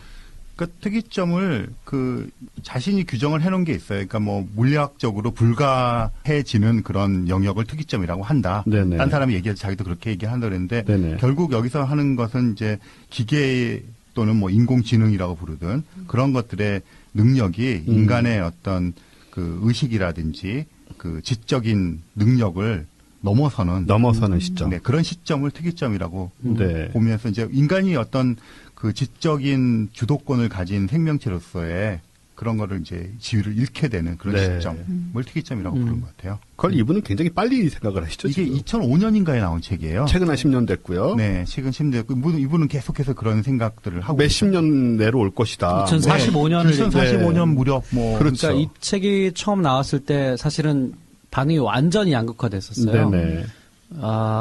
미쳤구나. 이게 뭔 소리냐. 45년이면 지금 몇 년 남았어요? 40년밖에 안 남았는데. 그때 무슨 뭐 기계가 인간의 모든 지능을 다 네. 능가하는, 그러니까 한 사람의 지능을 능가하는 게 아니라 모든 인류의 지능을 능가하는 그 시점. 그게 이제 더 이상 그래서 기계와 이런 그 인간의 어떤 유기체성이 이렇게 그 거의 구별이 안 되는 뒤섞여버리는 그런 멀지하는 부분이라고 하죠. 그게 특이점이라고 했는데 많은 사람들이 뭐 미쳤다라고 얘기했는데 저는 그때 사실은 조금 귀를 기울였어요. 왜냐하면 이 사람이 근거 없는 얘기를 하는, 물론 이제 뭐 틀린 예측도 있었긴 했지만 그 과학적인 추세들을, 발전의 추세들을 바탕으로 해서 이제 그 예측을 하는 사람이기 때문에 예를 들면 뭐죠, 미래학자인 토플러 같은 그런 제가 볼 때는 약간 구라가 센 이런 사람들보다는 좀 다른 어떤 증거를 가지고 하는 얘기다 이런 생각이 들었었어요. 근데 저는 이세돌 요번 그 알파고 이 사건을 보면서 이 사람이 다시 주목받아야 된다라는 생각이 들었습니다. 근데 이 사람이 비단 그 여기 이제 세 가지 발달에 의해서 특이점이 온다고 보는 건데 하나는 인공지능이고 또 하나는 나노테크놀로지예요. 그리고 또 하나는 그 유전공학이에요. 그러니까 그게 사실 크리스퍼 이런 거에서 지금 우리 유전자 편집 이런 거 또 실제로 지금 행해지기 시작하고 있고 나노테크놀로지는 뭐 말할 필요도 없이 지금 그러고 그러니까 그런 것들이 한꺼번에 오는 것들을 단지 하나에 대한 근거뿐 아니라 전체적인 추세에 대한 걸 얘기를 하는 거예요. 그 그래프들이 굉장히 많이 있잖아요. 그렇더라고요. 그러니까 연도는 조금씩 틀릴지 몰라도 그 추세는 저희가 긍정할 수밖에 없는 지금 유 선생님이 말씀하셨듯이 이건 인공지능에 대해서만 쓴 책은 아니고요. 음악 하시는 분은 커주얼 키보드 90년대 아주 파란을 일으킨 키보드죠. 그 발명가시고요. 저는 직접 그 회사에 가서 인터뷰를 한 적이 있어요. 다 방송 때문에 한 적이 직접 만나신 거죠. 그랬는데 이분은 정말 자기가 예측한 대로 그렇게 믿고 사시는 분이에요. 그래서 잘 알려진 게 이분이 약을 한 달에 한 1,000만 원, 몇천만 원씩 하루에 200알씩 먹는다고 그러더라고요. 근데 저는 그거는 사실 좀 이해가 안 되는데 건강해 보여요? 모르겠어요. 사진상으로 봐서는 그냥 연세대로 보이던데요. 그래서 조금 그렇긴 한데, 그러니까 그 자기 확신을 갖고 있는 사람인데, 그러니까 불로장생의 꿈도 갖고 있고요. 뭐 어쩌면 어느 날은 뭐 사이보그가 되는 걸 꿈꾸는 거겠죠. 근데 굉장히 철저하게 자기 증거들을 가지고 이야기를 하는 분이고, 그 다음에 이제 이분이 이 책에서 정말 우리가 한번 생각해 봐야 될 것은 인공지능에만 해당되는 게 아니고, 지금 말씀하셨듯이 나노라든가 생명과학, 유전공학 이런 것들을 통해서 이제 결국에는 트랜스 휴먼이라고 하는 그러니까 자연적인 존재로서의 호모 사피엔스를 넘어서서 이제는 거의 기계화된, 뭐 인공지능은 우리가 그걸 기계를 인간화하는 거지만 또 한편으로는 이 모든 최첨단의 과학을 융합해서 기계화된 인간의 미래를 그려보는 그런 관점이어서 어떤 관점에서는 되게 무시무시하기도 한데 어떤 측면에서는 인간의 미래를 그리고 있다라고 얘기할 수도 있겠죠. 이 책을 보다 보면 이게 과학기술하고 미래학하고 SF가 섞인 것 같다. 그렇죠. 개인적으로 그런 느낌을 받는데요. 인공지능 초기에 뭐 마빈 미스키라든가 한스 모라백이라든가 이런 사람들은 인공지능이 발전하면 인공지능이 걔네가 진화하고 인간은 사라질 것이다라는 쪽으로 생각을 했다면 이분은 서로 머지하고 섞일 것이다. 그런 쪽으로 좀 어떻게 보면 긍정적으로 보는 아주 긍정적인 분입니다. 또 물론 뭐 종교적인 관점이나 이런 걸 가지신 분들한테는 이게 긍정적이지 않을 수 있겠지만요. 그런 생각을 가지신 것 같아서 그리고 이 책이 그 주제만 보면은 사실 아까 말씀하신 대로 급진적이고 황당한 방향으로 가는 것 같지만 사실 이 디테일이 굉장히 많아서 왜 자기가 이렇게 생각하고 이게 어째서 가능하냐는 논증을 끊없이 하고 계시거든요. 책 속에서. 그리고 이제 뒤쪽에는 그 자신의 논점에 대해서 반박하는 것에 대한 재반박을 그렇죠. 그런 부분들이 있기 때문에 이 책이 이제 또 존중을 받는 이 유사한 비과학적인 책들과는 다른 점이 그런 점이라는 생각이 들고요. 근데 여기서 제가 보다 보면 정말 이분이 가지고 있는 좀 결국은 SF적 관점이라는 게 맨 마지막에 이 지성의 결과가 뭐냐. 인간의 지성이 전 우주에 퍼져서 맞아요. 우주의 물질과 에너지를 다 지성화한다라는 그래서 우주를 깨어나게 한다는 표현을 쓰시는데 이거는 지금 단지 우리가 특이점 뭐 트랜스 휴먼 이런 거하고는 또 훨씬 멀리 나간 멀리 나간 얘기죠. 근데 이게 중력파 발견으로 연결시킬 수가 있을 것 같아요. 그래요? 그러니까 왜냐하면 중력파 발견은 그냥 단지 발견인데 네네. 이제 그 인터스텔라 그런 데서 보면 이제 중력을 우리가 매니퓨레이션 하잖아요. 그렇죠. 다룰 수 있게 되잖아요. 네. 중력을 다룰 수 있다는 시공간을 다룰 수 있다는 문제거든요. 네. 그래서 그러니까 이분이 얘기했던 그런 정도가 되려 그러면 우리가 중력을 그 매니퓨레이션 하지 않고는 그런 작업을 할 수가 그러게요. 없는데 일단 광속을 벗어나야 된다는 얘기가 계속 또 여기 책에서도 그러니까 나오더라고요. 광속을 벗어나지 않고 공간을 그 휘게 만들든지 매니퓨레이션 해가지고 네네. 다루어서 그거를 극복할 수가 있거든요. 네네. 그러니까 이분은 중력파 얘기는 하지 않았지만 시공간을 다룰 수 있는 것에 대한 어떻게 할지는 모르지만 네. 힌트를 우리가 이미 목격했잖아요. 책이 나온 지 10년 후에. 네, 중력파. 그러니까 그렇게 연결시키면 이분이 얘기하는 것이 약간은 SF에서 네. 뭐 사이언스 픽션에서 사이언스 팩트가 되어가는 과정일 수 있지 않을까. 네. 실제로 이분이 지금 구글에 가 있어요. 구글 엔진, 그렇죠. 구글 네. 엔진의 맞아요. 이사예요. 맞아요. 맞아요. 네, 그러니까 사실 뭐 저기 하사비스보다 위에 있는 사람이 그렇죠. 전체 방향을 쥐고 있는 사람이기 때문에 어떻게 보면은 예측을 하고 또 거기에 아주 그렇죠. 적극적으로 어떤 비전을 제시하는 사람이죠. 그런 네. 것들을 네. 할 수가 있죠. 사실 저는 약간 엄청 두꺼운 책을 읽으면서 진짜 그러려고 약간 이런 태도로 좀 읽긴 네. 했는데 그 물리학에서도 그런 얘기가 있었잖아요. 그러니까 모든 원자들이 처음에 어디 있었는지 알면 우주가 결국 어떻게 끝나는지 뭐 알 수 있다라는 얘기를 사람들이 다 맞아 모든 건 다 그렇게 결정되어 있지라고 생각하다가 우주를 설명하기 위해서 이제 몇 가지만 더 알면 된다고 하는 사이에 양자역학이 나와서 모든 것들이 다 불확정해지는 네. 상황에 놓인 것처럼 그러니까 이분이 이 논의를 아까 말씀하신 것처럼 진행을 하기 위해서는 너무나 많은 팩터들이 필요하고 그 팩터들 중에 대부분은 우리가 다 정체가 뭔지는 모르기 때문에 정말 여기까지 가는 게 현실적으로 결국은 안 가능하지 않을까? 약간 이런 생각이 아주 오래 걸리거나. 네, 이런 생각을 사실 좀 저는 들기는 했었어요. 이 인공지능이든지 유전자든지 뭐 생명이든지 마음이든지 뭐 지성이든지 이런 거에 대해서 실제로 우리가 아는 게 너무 적기 때문에 어디에서 무슨 수를 써도 이걸 넘을 수 없는 어떤 뭐 양자역학 같은 이런 클루들이 나오면 좀 드레이크 방정식이랑 비슷해요. 모르는 변수들이. 드래그 방식 얘기하면서 네. 외계 지적 생명체에 대해서 약간 부정적인 그렇더라고요. 견해를 갖고 있는데 저는 오히려 지금 최팀장님이 말씀하신 것보다 이분이 굉장히 좀 낭만적이라고 생각해요. 근데 왜 그러냐면 지금 여기는 우리가 알고 있는 테크놀로지나 이런 걸 바탕으로 했으니까 다른 변수가 없으면 이대로 갈 거라고 봐요. 저는 얼추. 근데 이분이 간과한 거는 정치 변수인 것 같아요. 갑자기 사람들은 그렇게 믿지 않을지 모르지만 갑자기 중세처럼 기독교가 해서 모든 걸 박살내버릴 수 있어요.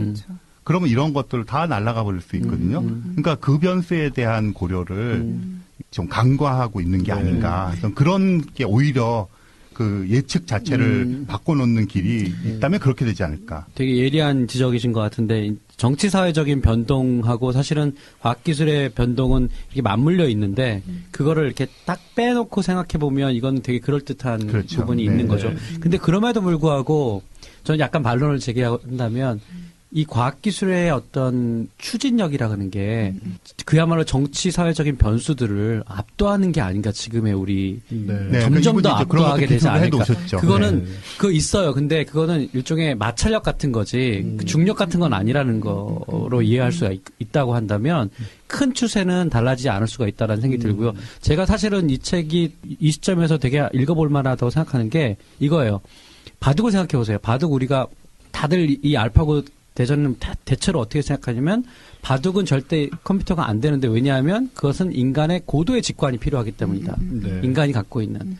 근데 그 직관의 실체가 이번에 깨진 거 아닙니까? 어떻게 보면. 네. 그에 대한 다시 생각을 하게 만든 거 아닙니까? 컴퓨터가 못하는 것이 직관, 뭐 창의력, 유연성, 그 다음에 커뮤니케이션 능력 이런 건데 커뮤니케이션 능력도 우리가 사실은 실이나 지금 왓슨에서 조금 힌트를 얻잖아요. 네. 이게 점점 가다 보면 정말 인간이 제일 잘한다고 기계가 못한다고 하는 부분들이 점점 그 갭이 줄어들고 심지어는 그게 역전된다 그러면 이번처럼 직관에 대해서 그러면 티격점이 안 올 이유는 없다. 네. 이런 생각을 하게 됐던 거죠. 네. 예, 맞아요. 여기서도 이분이 이제 그런 얘기, 지금 똑같은 이야기를 써놓으시면서 우리가 인간이 적이라고 주장하는 것들이 도대체 그게 무슨 소용이고 무슨 의미이고 정확한 실체가 있느냐 이런 이야기를 그런 관점을 견지하시죠. 네. 근데 보면 재밌는 게 본인이 약도 많이 드시지만요. 이런 얘기를 하는 분들의 되게 심중에는 내가 죽지 않고 네. 내가 기계랑 섞여서 오래 살거나 영원히 살거나 뭐 이런 그 욕망들이 좀 있으신 것 같아요. 네, 실제로 옥스퍼드 대학의 철학자의 그 닉 보스트롬이 그 연구한 게 있잖아요. 관련해서.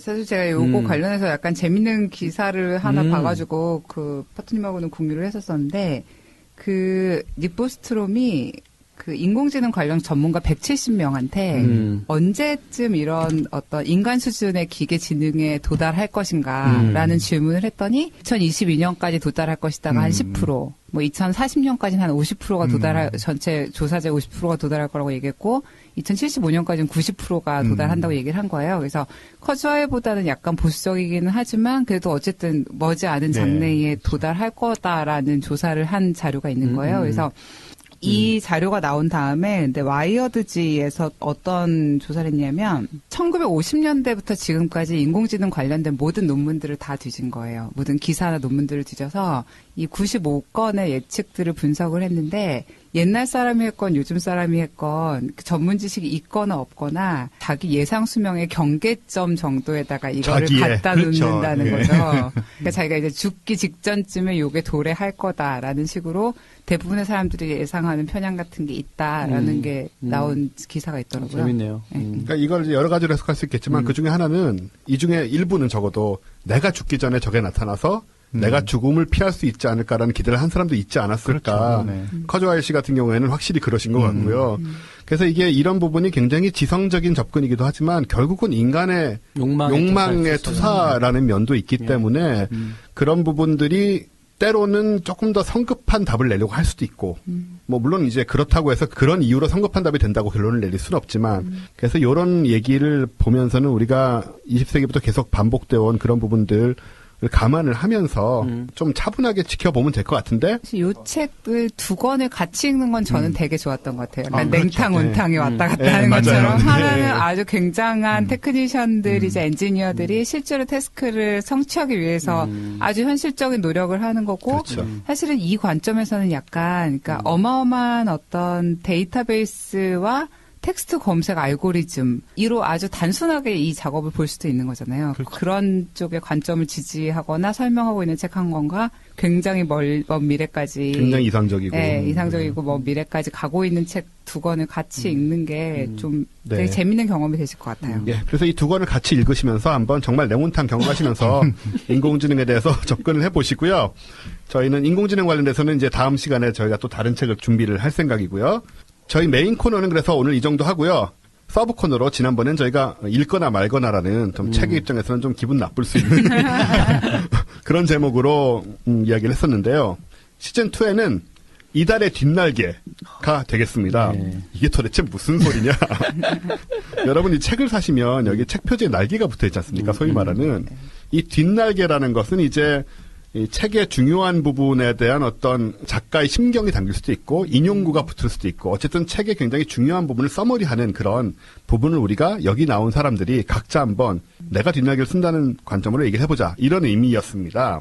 주로 신간을 골라서 한 권씩 뒷날개를 한번 상상해보는. 그럼 한번 가보죠. 이명현 박사님부터 한번 어떤 책에 어떤 뒷날개를 준비하셨는지. 네, 저는 그 우주의 통찰이라는 제목이고요. 올해 2월 달에 나왔어요. 네. 근데 이게 이제 그 엣지 재단. 네네. 네, 거기 재단. 시리즈물 중에 하나로 우주편을 이제 우주의 통찰이라는 원래는 이제 유니버스라는 제목인데 네. 우주의 통찰이라는 올해 질문이 그건 건가요? 아니면 우주에 대한 것만 모은 건가요? 그러니까 모은 거예요. 그러니까 여기 이제 여러 사람들이 쓴 것들을 모아서 한 거니까 이 책이 좋은 것은 급팽창 이론이라든지 네네. 뭐 다중우주 그러면 그것을 제안했던 사람들의 에세이가 담겨 있어요. 흥미롭겠네요. 그래서 이제 그 사람들이 처음 생각했던 개념들 같은 게 담겨 있어서 네. 요즘에 뭐 중력파도 얘기하고 별의별 거 얘기하는데 그런 것들에 좀 처음 시작이 된 사람들의 생각을 읽을 수 있는 그런 아주 멋진 책이에요. 근데 제가 뽑은 구절은 조금 길지만 좀 줄여서 실으면 좋겠는데 노렌스 클라우스라고 하는 이제 우주론 학자인데 이런 구절이 있어요. 읽어볼게요. 이 새로운 연구 결과는 과학이 모두 틀렸고 우주 배경 복사에 이제 관측계에 문제가 좀 있다는 얘기고요. 네. 우주의 중심이라는 의미이거나 어쩌면 그 자료가 한마디로 틀렸다는 의미이거나 둘 중 하나다. 아니면 혹시 우주 배경 복사의 연구 결과에 무언가 이상한 점이 있다는 얘기거나 어쩌면 큰 척도를 대상으로 하는 우리의 이론에 무언가 틀린 점이 있다는 의미일지도 모른다. 네. 물론 한 사람의 이론 물리학자로서 나는 후자이기를 원한다. 나는 이론이 맞기보다는 틀렸기를 바란다. 만약 이론이 틀렸다면 우리가 할 일이 아직 남아 있다는 얘기니까 말이다. 그러니까 네. 계속 뭔가 틀렸으면 좋겠다고 생각하고 그러면 우리가 이제 할 수 있다. 이게 굉장히 과학적인 태도라고 봐요. 그러니까 어떤 예측이 맞아 떨어지면 네. 굉장히 기쁘지만 틀렸으면 이게 뭔가 우리가 지금 다 잘못한 거잖아요. 그럼 처음부터 다시 시작하자. 뭐 이런 굉장히 과학적인 태도라서 오히려 좀 전복적으로 우리가 뭐 이걸 좀 응용해서 네. 우리가 알고 있는 모든 과학은 틀렸을 수 있다. 이런 식의 카피를 달면 네. 더 도발적이지 않을까. 그런 뒷날개로 하자. 네. 네, 책 제목은 우주의 통찰, 그리고 엣지재단에서 네. 저는 이달의 뒷날개긴 하지만 알파고도 있고 또 우리 특집도 있어서 제가 기술 관련된 2011년에 나온 책을 가져왔어요. 네네. 기술의 충격이라는 책이고요. 네. 케빈 켈리 아까 와이어드 말씀하셨는데 와이어드의 공동 창립자죠.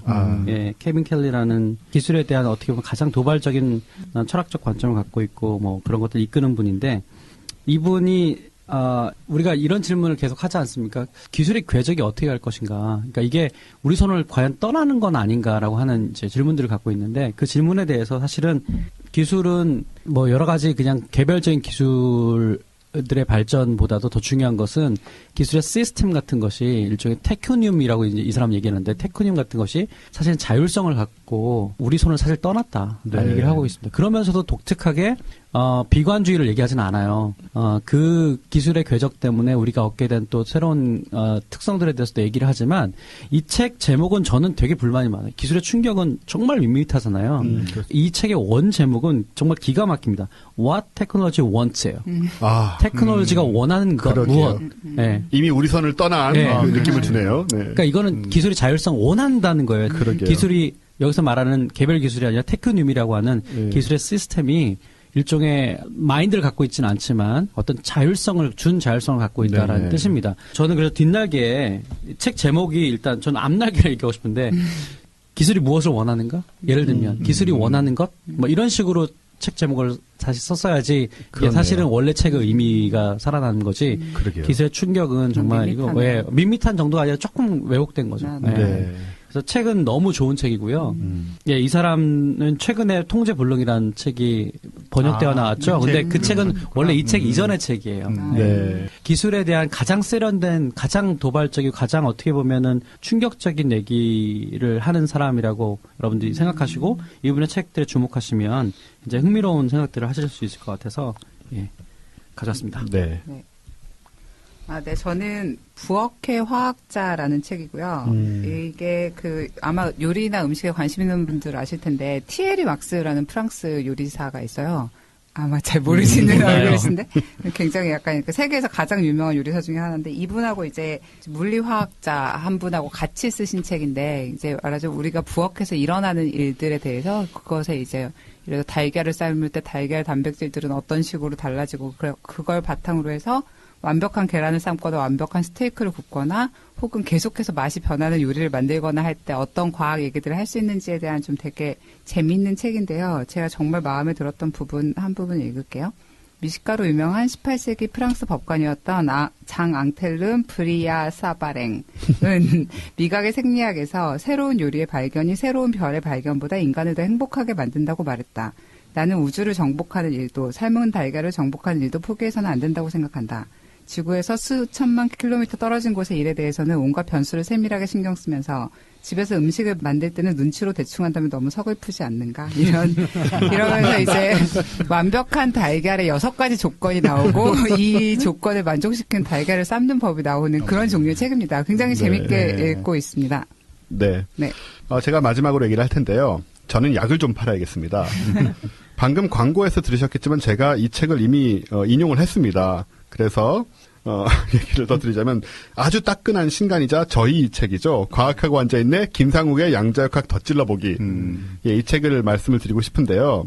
일단 팟캐스트 들으신 분들은 대충 김상욱 교수님이 양자역학에 대해서 어떤 식의 얘기를 하셨는지 아시겠지만 예, 지금쯤 되면 다 잊어버리죠. 다 잊어버리고 이제 이게 활자화돼서 굉장히 작은 책으로 다시 한번 복습을 하실 수 있는 굉장히 좋은 책이라고 실제로 생각을 해서 권해드리고요. 네, 약 판다고 분명히 말씀드렸습니다. 네. 그리고 원래 이제 3권으로 김상욱의 양자역학 콕 찔러보기가 나왔었는데 이번에 4권으로 양자역학 더 찔러보기가 나온 것이고요. 이 책의 그럼 뒷날개는 뭐라고 붙여야 되느냐 생각을 해봤습니다. 저는 좀 다른 관점에서 이 책이 나왔다는 소식이 페이스북에 뜨자 성균관대 김범준 교수님이요. 네. 뜬금없이 이 책이 500만 권이 팔려야 된다고 500만 부 네, 말씀을 하셨어요.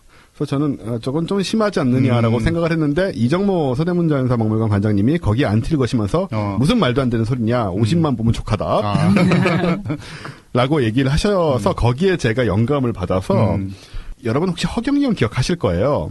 허경영을 제가 딴 데서 거의 맨 처음 발굴한 사람인데요.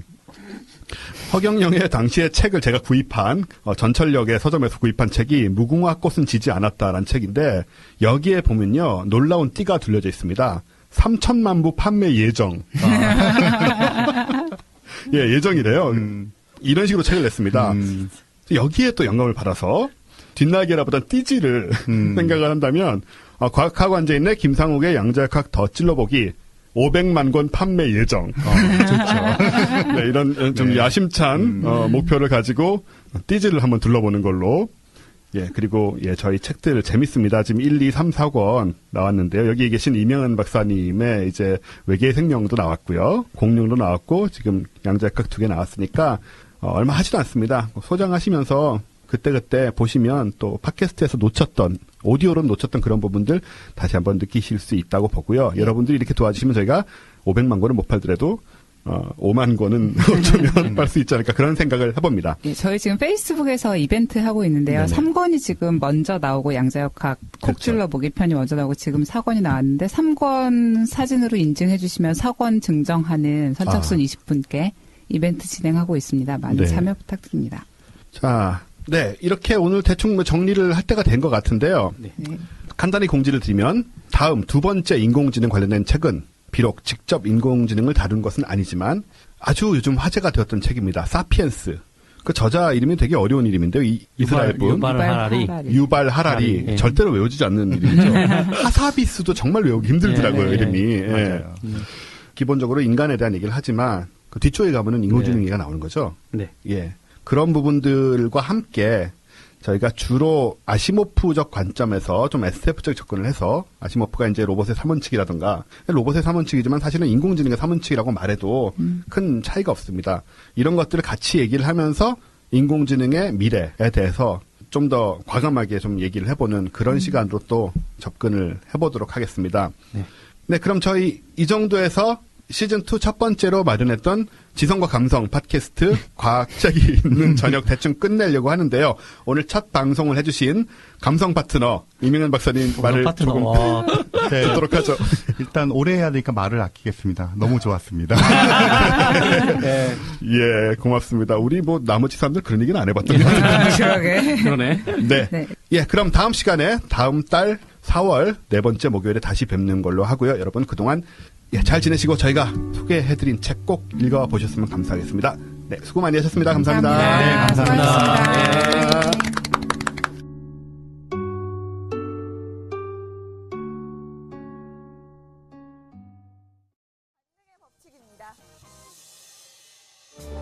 자, 먼저 스물입니다. 20살보다 1살 어린 고등학생 시절 칠판보단 예쁜 여학생 얼굴 보느라 남자애들이 바쁜 와중에 먼저 퀸카에게 들이대신 이분 소각장이요? 어디서 타는 냄새 안 나요? 뭐야?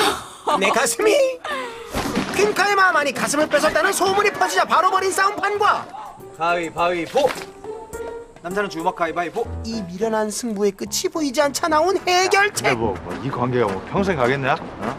니들은 내 옆에 있다가 내가 헤어지면 둘이 가위바위보해서 이긴 사람 사겨? 이야, 그럼 됐지? 솔로몬인데. 여자 하나로 뭉쳐 베스트 프렌드가 된 세 사람. 20살이 돼도 재벌은 못 버리는 건 마찬가지고. 우리 소희 설마 공부 열심히 하고 있는 건 아니지? 그럴 리가. 사람 모르고. 넌 이미 네가 할 일을 다 했어. 이쁘잖아. 야, 멘트 살아있네. 소희 졸업하는 대로 식 올리겠습니다, 장모님. 화끈하네요. 엄마? 저 섹시하잖아. 섹시하죠. 진도 한번 시원하게 뺄 줄 아는 어머니. 하지만 그 아들내미는 어찌된 게 운전대만 잡으면 참말로 답답하다잉. 일단 바꿔. 나 알바 늦어. 운전대는 바꿨으나 어찌된 게 딱 걸린 신호. 이 잠깐의 순간에도 삐리리 돌아가는 예쁜 여자 레이다. 꼬시는 거 잘 봐라. 아, 이해해요. 때리면 직진. 근데 내가 예상했던 그 소리가 아닌데. 어떡해요. 브레이크가 밀렸어. 나 진짜 놀래키만 하려 했다니까. 성공했어. 충분히 놀랬겠어. 너 우리 여행 간다고 모아서 돈이지. 야, 이제 10만 원 모았다. 그냥 가서 꼬셔. 어차피 그런 목적이었잖아. 이렇게 만난 것도 인연인데 라면 먹을래요? 당신과 함께 라면. 밖에 벌써 꽃이 피었네. 야, 나 운전 좀. 단호박 같은 이 여인 차를 몰고 간 곳은 영화 촬영장. 조 감독님, 저 매니저도 같이 왔어요. 매니저요? 근데 매니저분이 되게 잘생기셨다. 이럴 때 필요한 건 뭐? 친화력. 아이고 잘 부탁드립니다. 예, 아유 이 밀고 있는 배우입니다. 잘한다. 예, 이따 뵙겠습니다. 얼마나 밀고 있는지 차로 확 밀었다니까요. 아유, 넉살 좋아요. 우리 촬영 끝나고 술 한잔 할까요? 개수작 부리지 마. 300만 원 내놔. 없는데요. 그럼 나 촬영 5일차 더 남았으니까 그때까지 내 매니저 해. 촬영 5번 따라다니면 300만 원을 까준다니 최저임금을 훌쩍 넘는 일당에 망설일 필요 없잖아요. 저걸 쭉 날려버려. 때리지 마. 안 그래도 맞는 역할이야 얘. 너무 흐뭇해하는 거 아니에요? 자 다시 할게요. 그렇게 치호가 영화 촬영장에서 여배우와 함께 일하고 있을 때 나홀로 대학에 간 경제는 학교 여신을 만나게 되죠. 네, 안녕. 안녕하세요. 내 이름을 불러주었다. 내 이름을 여기요, 불러준 선배님. 그녀에게 꽃이 되어 다가가고 싶은 마음이 굴뚝인 그 순간 나 지금 드라이브 갈 거거든? 혼자 가긴 싫은데 시간 투자할래? 경제 가치를 따져봤을 때 공부보단 선배에게 투자하는 게 더 낫다고 판단한 경제. 선배를 해야 되는데 운전은. 그럼 잡아가지고. 역시 따라오길 잘했어. 감격도 잠시 이런 자리에 해방꾼은 늘 계시죠. 너무 심하지 않아? 엄마야. 부르다가 내가 죽을 형님들이여. 하지만 이럴 때 필요한 건 메소드. 감쪽 같은 연기력의 형님들 또한 음소거. 기분이 좀 이상합니다, 형님. 곱상한 외모와는 달리 입이 걸걸한 걸. 이거 반전 매력인걸. 잠시 후에 돌아옵니다. 자, 이번엔 나이 많은 걸. 관능의 법칙입니다. 사내에서 오래 사귄 남친의 결혼 소식을 듣게 된 신혜. 남들 다들거리는 프로그램 떠맡아줘. 국장 자리 양보해줘. 근데 딴 여자랑 잘 살아. 신혜야. 축의금 보낼 거지? 됐다. 헤어졌어? 왜? 야! 임신했대. 어린이랑. 뭐 하는 일이래? 내 직속 부하. 이뻐? 아, 이쁘게 머리 봐. 쟤 저러는 거 보니까 이쁘다, 얘. 세상에 널린 게 남자야. 야, 우리 나이엔 남자 별로 없어. 아우, 더워. 나이 먹은 것도 서러워 죽을 판인데 다음 주에 내보낼 프로그램에선 젊고 예쁜 애들만 가득. 시원하다. 좋다. 카메라 고장났어? 저기서 왜 안 땡겨? 알잖아요. 그거 땡기면 경고라니까 아, 진짜 미쳐버리겠네. 방송 한두 번 하나. 노출세 걱정할 거면 왜 여기 있어요? 교육방송 가셔야죠. 교육방송. 내 말 틀려요? 뜨거운 영상이 마음에 안 드는 건지 노처녀 히스테리인지 분간이 안 되는 메소드 연기. 편집 다시 들어간다.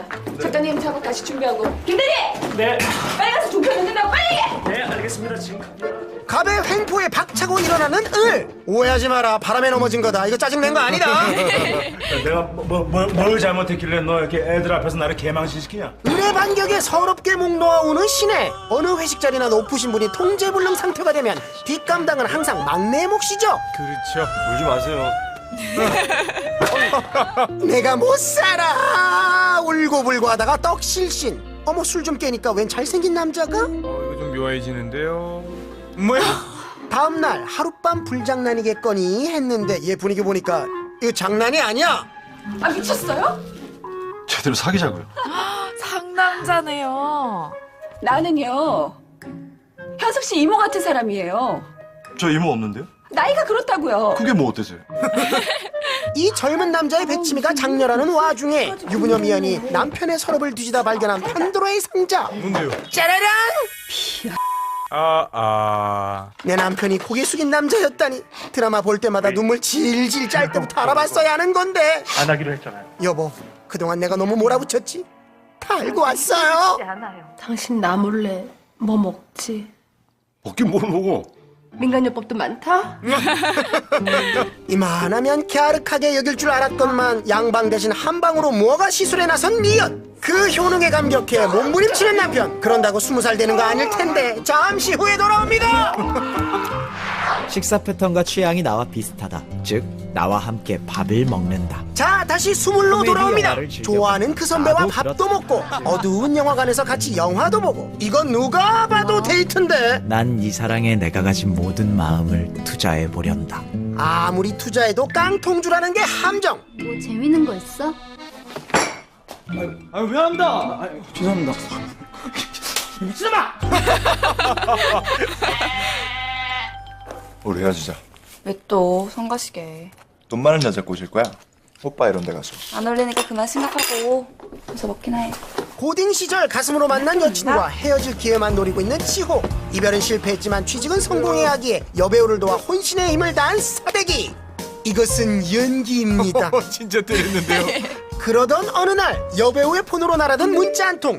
이러면 안 되는 줄 알면서도 고딩 때부터 남달랐던 손버릇 그대로 휴대폰을 슬쩍 꺼내봤더니 무슨 내용이에요? 낮에는 조명 가득한 촬영장에서 연기하는 여배우가 밤에는 지하 경제 활성화에 도움을 주고 있는 역군이라니 바로 현장을 잡았죠. 아하. 뭐야? 너 내 핸드폰 맞지? 뭔데? 네가 뭔데? 혹시 나도 일자리 없냐? 땡. 몸소 정답을 보여주러 나선 치호. 작업의 법칙 하나. 환절기에 소중한 여자의 입술 내가 보습해준다. 자, 20살로 돌아가고픈 40대 다시 관능의 법칙입니다. 미안 아줌마 분양받은 건데 네가 살 거면 싸게 빌려주겠대. 외동딸 분가시키는데 여념이 없는 혜영. 그러면 식비랑 관리비도 엄마가 내주나? 요새 갱년기라 장사가 그저 불경계. 가방끈이 짧은 건지 자꾸 깜빡하는 건지 애매한 나이. 도대체 몇 살까지 키워야 이놈의 육아는 끝이 나는 거니? 오늘도 캥거루족 딸내미를 내쫓는데 실패했구나 싶은 그때. 뭐요? 죄송합니다. 제가 땀이 많아서요. 땀 냄새 때문이라 하기엔 과도한 구역질 액션. 이에 출산 유경험자인 엄마의 눈을 피할 순 없죠. 김수정. 설마요. 내 친구는 조카뻘 남자랑 놀아나고 있는데 내 나이에 벌써 손자가 생기다니. 설마가 진짜네요. 뱃속의 아기 덕분에 급추진된 딸의 결혼. 신혜 뭐 이 드레스 좀 별로지 않아? 나 밑에까지 딱 붙는 거 입고 싶었는데. 야, 신혜가 어떻게 아니? 입어봤어 알지? 아이고. 모두가 행복한 결혼식에 나홀로 우라신 신혜. 왜요? 하필이면 오늘이 구남친도 결혼하는 날이라니. 축하해요, 국장님. 고마워. 부장님, 같이 사진 찍어야죠. 참으로 어색한 인사가 오가는 와중에 소름 끼치게 눈치 없는 새 신부. 머리 위 하트. 자, 웃으시면서. 아, 웃고 있는데 눈물이 나네요. 기분 탓입니다. 나 때문이야? 쟤 만난 거? 그러지 마. 취해 보여. 아, 진짜 왜 이래요? 말이야? 내가 하면 로맨스, 네가 하면 축하드립니다. 불륜이라는 식의 태도에 울컥하려던 그 고마워. 순간 나타난 연하남. 자네 몇 살인가? 28입니다. 얼마 전에 정부장한테 들이댔다며? 초장부터 강하게 훅 들어온 돌직구에 맞서는 이 남자의 핵직구. 야망이 큰가 봐. 그런 거 아닌데요? 저 정말 좋아서 그런 거예요. 괜찮다. 원래 좋아하는 사람 생기면 막 들이대고 싶은 거 당연한 거 아닌가요? 그래? 패기 넘쳐요. 신부님이 찾으세요. 40대의 연륜에 맞서 절대 물러서지 않는 20대의 혈기. 우리 여기서 이러지 말고 더 좋은 데 갈까요? 오늘은 제가 살게요. 여기 꽤 나올 텐데. 걱정 말고 먹어요. 다음 있는 구석이 있어. 남자가 사야 될 땐 제대로 사라고 주셨어요. 뭐를? 카드요. 누가? 우리 엄마가요. 에헤이, 이건 아니죠. 연체금리도 없고 한도도 없다는 엄마 카드. 하지만 쓰는 족족 엄마한테 문자가 가기 때문에 호텔까지 엄마가 카드로 하기 좀 그래서요. 어떡해요. 엄마 얘긴 그만하자. 밥은 좋았지만 밤은 영 뒤숭숭했던 신혜. 연하남이 얼마나 좋았으면 어깨춤이 절로 나오면서 팔다리가 따로 노는데. 왜 저래요? 부장님. 난 좋아요. 오음입니다. 암이요? 아니요, 오음이요, 오음. 제가 왜 걸렸죠? 싸구려 숙박업소에 다녀와도 그렇죠. 재수 5음 붙은 거 떨어지면 돌아옵니다. 자, 재수 따윈 안 하는 20살, 24개월 말입니다. 나 코에 점 그릴까? 이마 정 중앙에다가 박아. 지름 1cm짜리. 뭐래? 그녀 결혼하기로 했어. 당장 이혼서를 도장 찍어. 여배우와 입도 맞추고 연기도 맞춰보는 치호. 싸겠어. 후후, 어떻게 내 아버지라도 유혹해볼 텐가? 할 거 없지. 당신 부셔버릴 거야. 어디서 많이 본 드라마 같은데. 좀 부셔도 되겠냐고 양해구하니? 좀 더 표독스럽게. 너는 감정이 너무 약해. 맞나? 내는 나름 시기한긴데 뭐야? 왜 셔틀이야? 내 뒤한테 기어보려고. 귀여워. 이게 당최 아침 드라마인지 사이코 드라마인지 구분이 안 되던 그때 또다시 도착한 문자 한 통에 이 둘의 관계는 진동 모드. 내놔! 어? 오버하지 마. 내가 너한테 이딴 소리 들어야 되냐? 너 여자친구 있잖아. 아 맞다, 나 바람 피우는 중이었지. 치호의 사랑도 끝이 보이는 마당에 그놈의 사랑이 뭔지, 경제의 그녀가 있던 자리엔 뭔지. 그녀는 사랑하는 사람과 함께 추운 나라로 떠났다. 떠났군요. 멀리 추운 나라로 떠난 그녀 때문에 경제의 마음은 한겨울이라 친구의 여자친구를 불러 술을 마시는데 말 한마디도 못하고 좋아하는 사람도 있지. 아, 잊었는데 또 첫사랑을 어떻게 잊냐? 뭐래? 나 그 선배 첫사랑 아닌데? 첫사랑 넌데? 아, 이건 또 무슨 소리예요? 뜬금없는 타이밍에 터져나오는 경제의 고백. 배경음악 이거 왜 이래 이거. 한편 여배우에게 실현당하고 멍 때리고 있는 치호. 며칠째 저러고 있는 거야 저거? 그래도 가만히 있을 때가 덜 불안해. 치근한 마음이 드는 것도 잠시. 네. 어머 깜짝이야. 여기까지. 이로써 이별의 상처 극복! 사랑도 이별도 빠른 나이 20살. 이제 일상으로 돌아가려던 치호를 타이밍 기가 막히게 불러내는 친구. 평소 자주 모이던 아지트로 가던 치호가 버스에서 본 익숙한 뒤통수. 여자친구랑 걸어가네요. 죽을 죄를 진 것도 아닌데. 죽을 죄를 지은 건 아니다만 이 둘이 손을 꽉 잡는다면 얘기는 좀 달라지지 않을까? 엄마야, 이건 뭐죠? 딱 걸렸네요. 자, 이들의 얽히고 설킨 관계는 어떻게 될까요? 너무도 리얼한 대사와 상황을 보고 있노라면 학창시절 추억이 스멀스멀 올라온다는 영화 스물이었습니다. 자, 관능의 법칙의 결말입니다. 저 수지 간다고 하지 않았어? 돔이잖아. 바닷물고기. 아내가 해준 민간요법이 얼마나 용했는지 민물에서 도미를 던져 올린 남편. 이거 수상한데요. 오늘은 욕지도 갈 거야? 맘 같아서는 욕 한 바가지 씌우고 싶지만 남는 건 시간이고 넘치는 건 의심이라 낚시 간다는 남편의 뒤를 밟은 미연. 어찌된 게 섬에 간다는 남편은 근처 카페에서 다른 여자랑 썸을 타고 계시죠. 아니지? 여보, 핸드백으로 때리지 마. 이거 협찬이야. 어떡해. 조강지처럼 버릴 수 없기에 뒤늦게 달려가 보지만 느닷없는 치아 공격에 분개하는 남편. 그만해! 진짜 깨불면 어떡하니? 어차피 당신 뭐 남의 얘기 듣지도 않잖아. 이대로 갈라서는 것 같지만 아침밥은 얻어먹고 싶어서. 여보, 미안해요. 이거 네가 쓴 거지? 황현승 이름으로 된 거. 한편 믿었던 연하남이 자신의 기획안을 홀랑 해드셨다는 얘기를 듣게 된 신혜. 유채널에서 편성한대. 엄마 카드도 봐주고 피부병까지 감수했더니 돌아온 건 배반의 뒤통수. 전화도 안 받고요. 남자 때문에 우라가치민 여자들끼리 오늘 밤 망가지려 하는데 넌 아직도 긁고 있니? 오래가네요. 못하면 뭐가 있니? 근데 아까부터 멀리서 레이저 쏘고 계신 이 양반. 저 뒤에 남자가 있는데 자꾸 쳐다보는 게 기분 이상해. 가자, 얼른. 그래, 그랬잖아. 쟤 나한테 관심 있어서 그러는 거거든? 우린 누가 관심 가질 나이 아니거든? 우리가 아니고요. 여보세요. 나라고 나. 조면 아직 안 죽었어. 아우, 긍정적이에요. 아니나 다를까 클럽 주차장까지 쫓아온 그 남자. 몽타주 보아하니 웃는 얼굴은 착한 남자. 하지만 손벌에서 나쁜 남자. 뭐 하는 거예요? 뭐야? 주부한테 로우킥 2대 얻어맞은 게 보냈는지 냈다 패대기를. 엄마야. 클럽에서 썸남과 눈 맞은 줄로만 알았다가 병원에서 수액 맞게 된 미연. 괜찮아? 겉봐. 우리 나이에 누가 따라오면 퍽치기라니까. 쪽팔려. 야, 미안하다. 자, 위기의 40대 여성들은 이 난관을 어떻게 극복할까요? 중년의 삶에 정해진 규칙은 없으나 사람 배신하면 그건 반칙. 관능의 법칙이었습니다.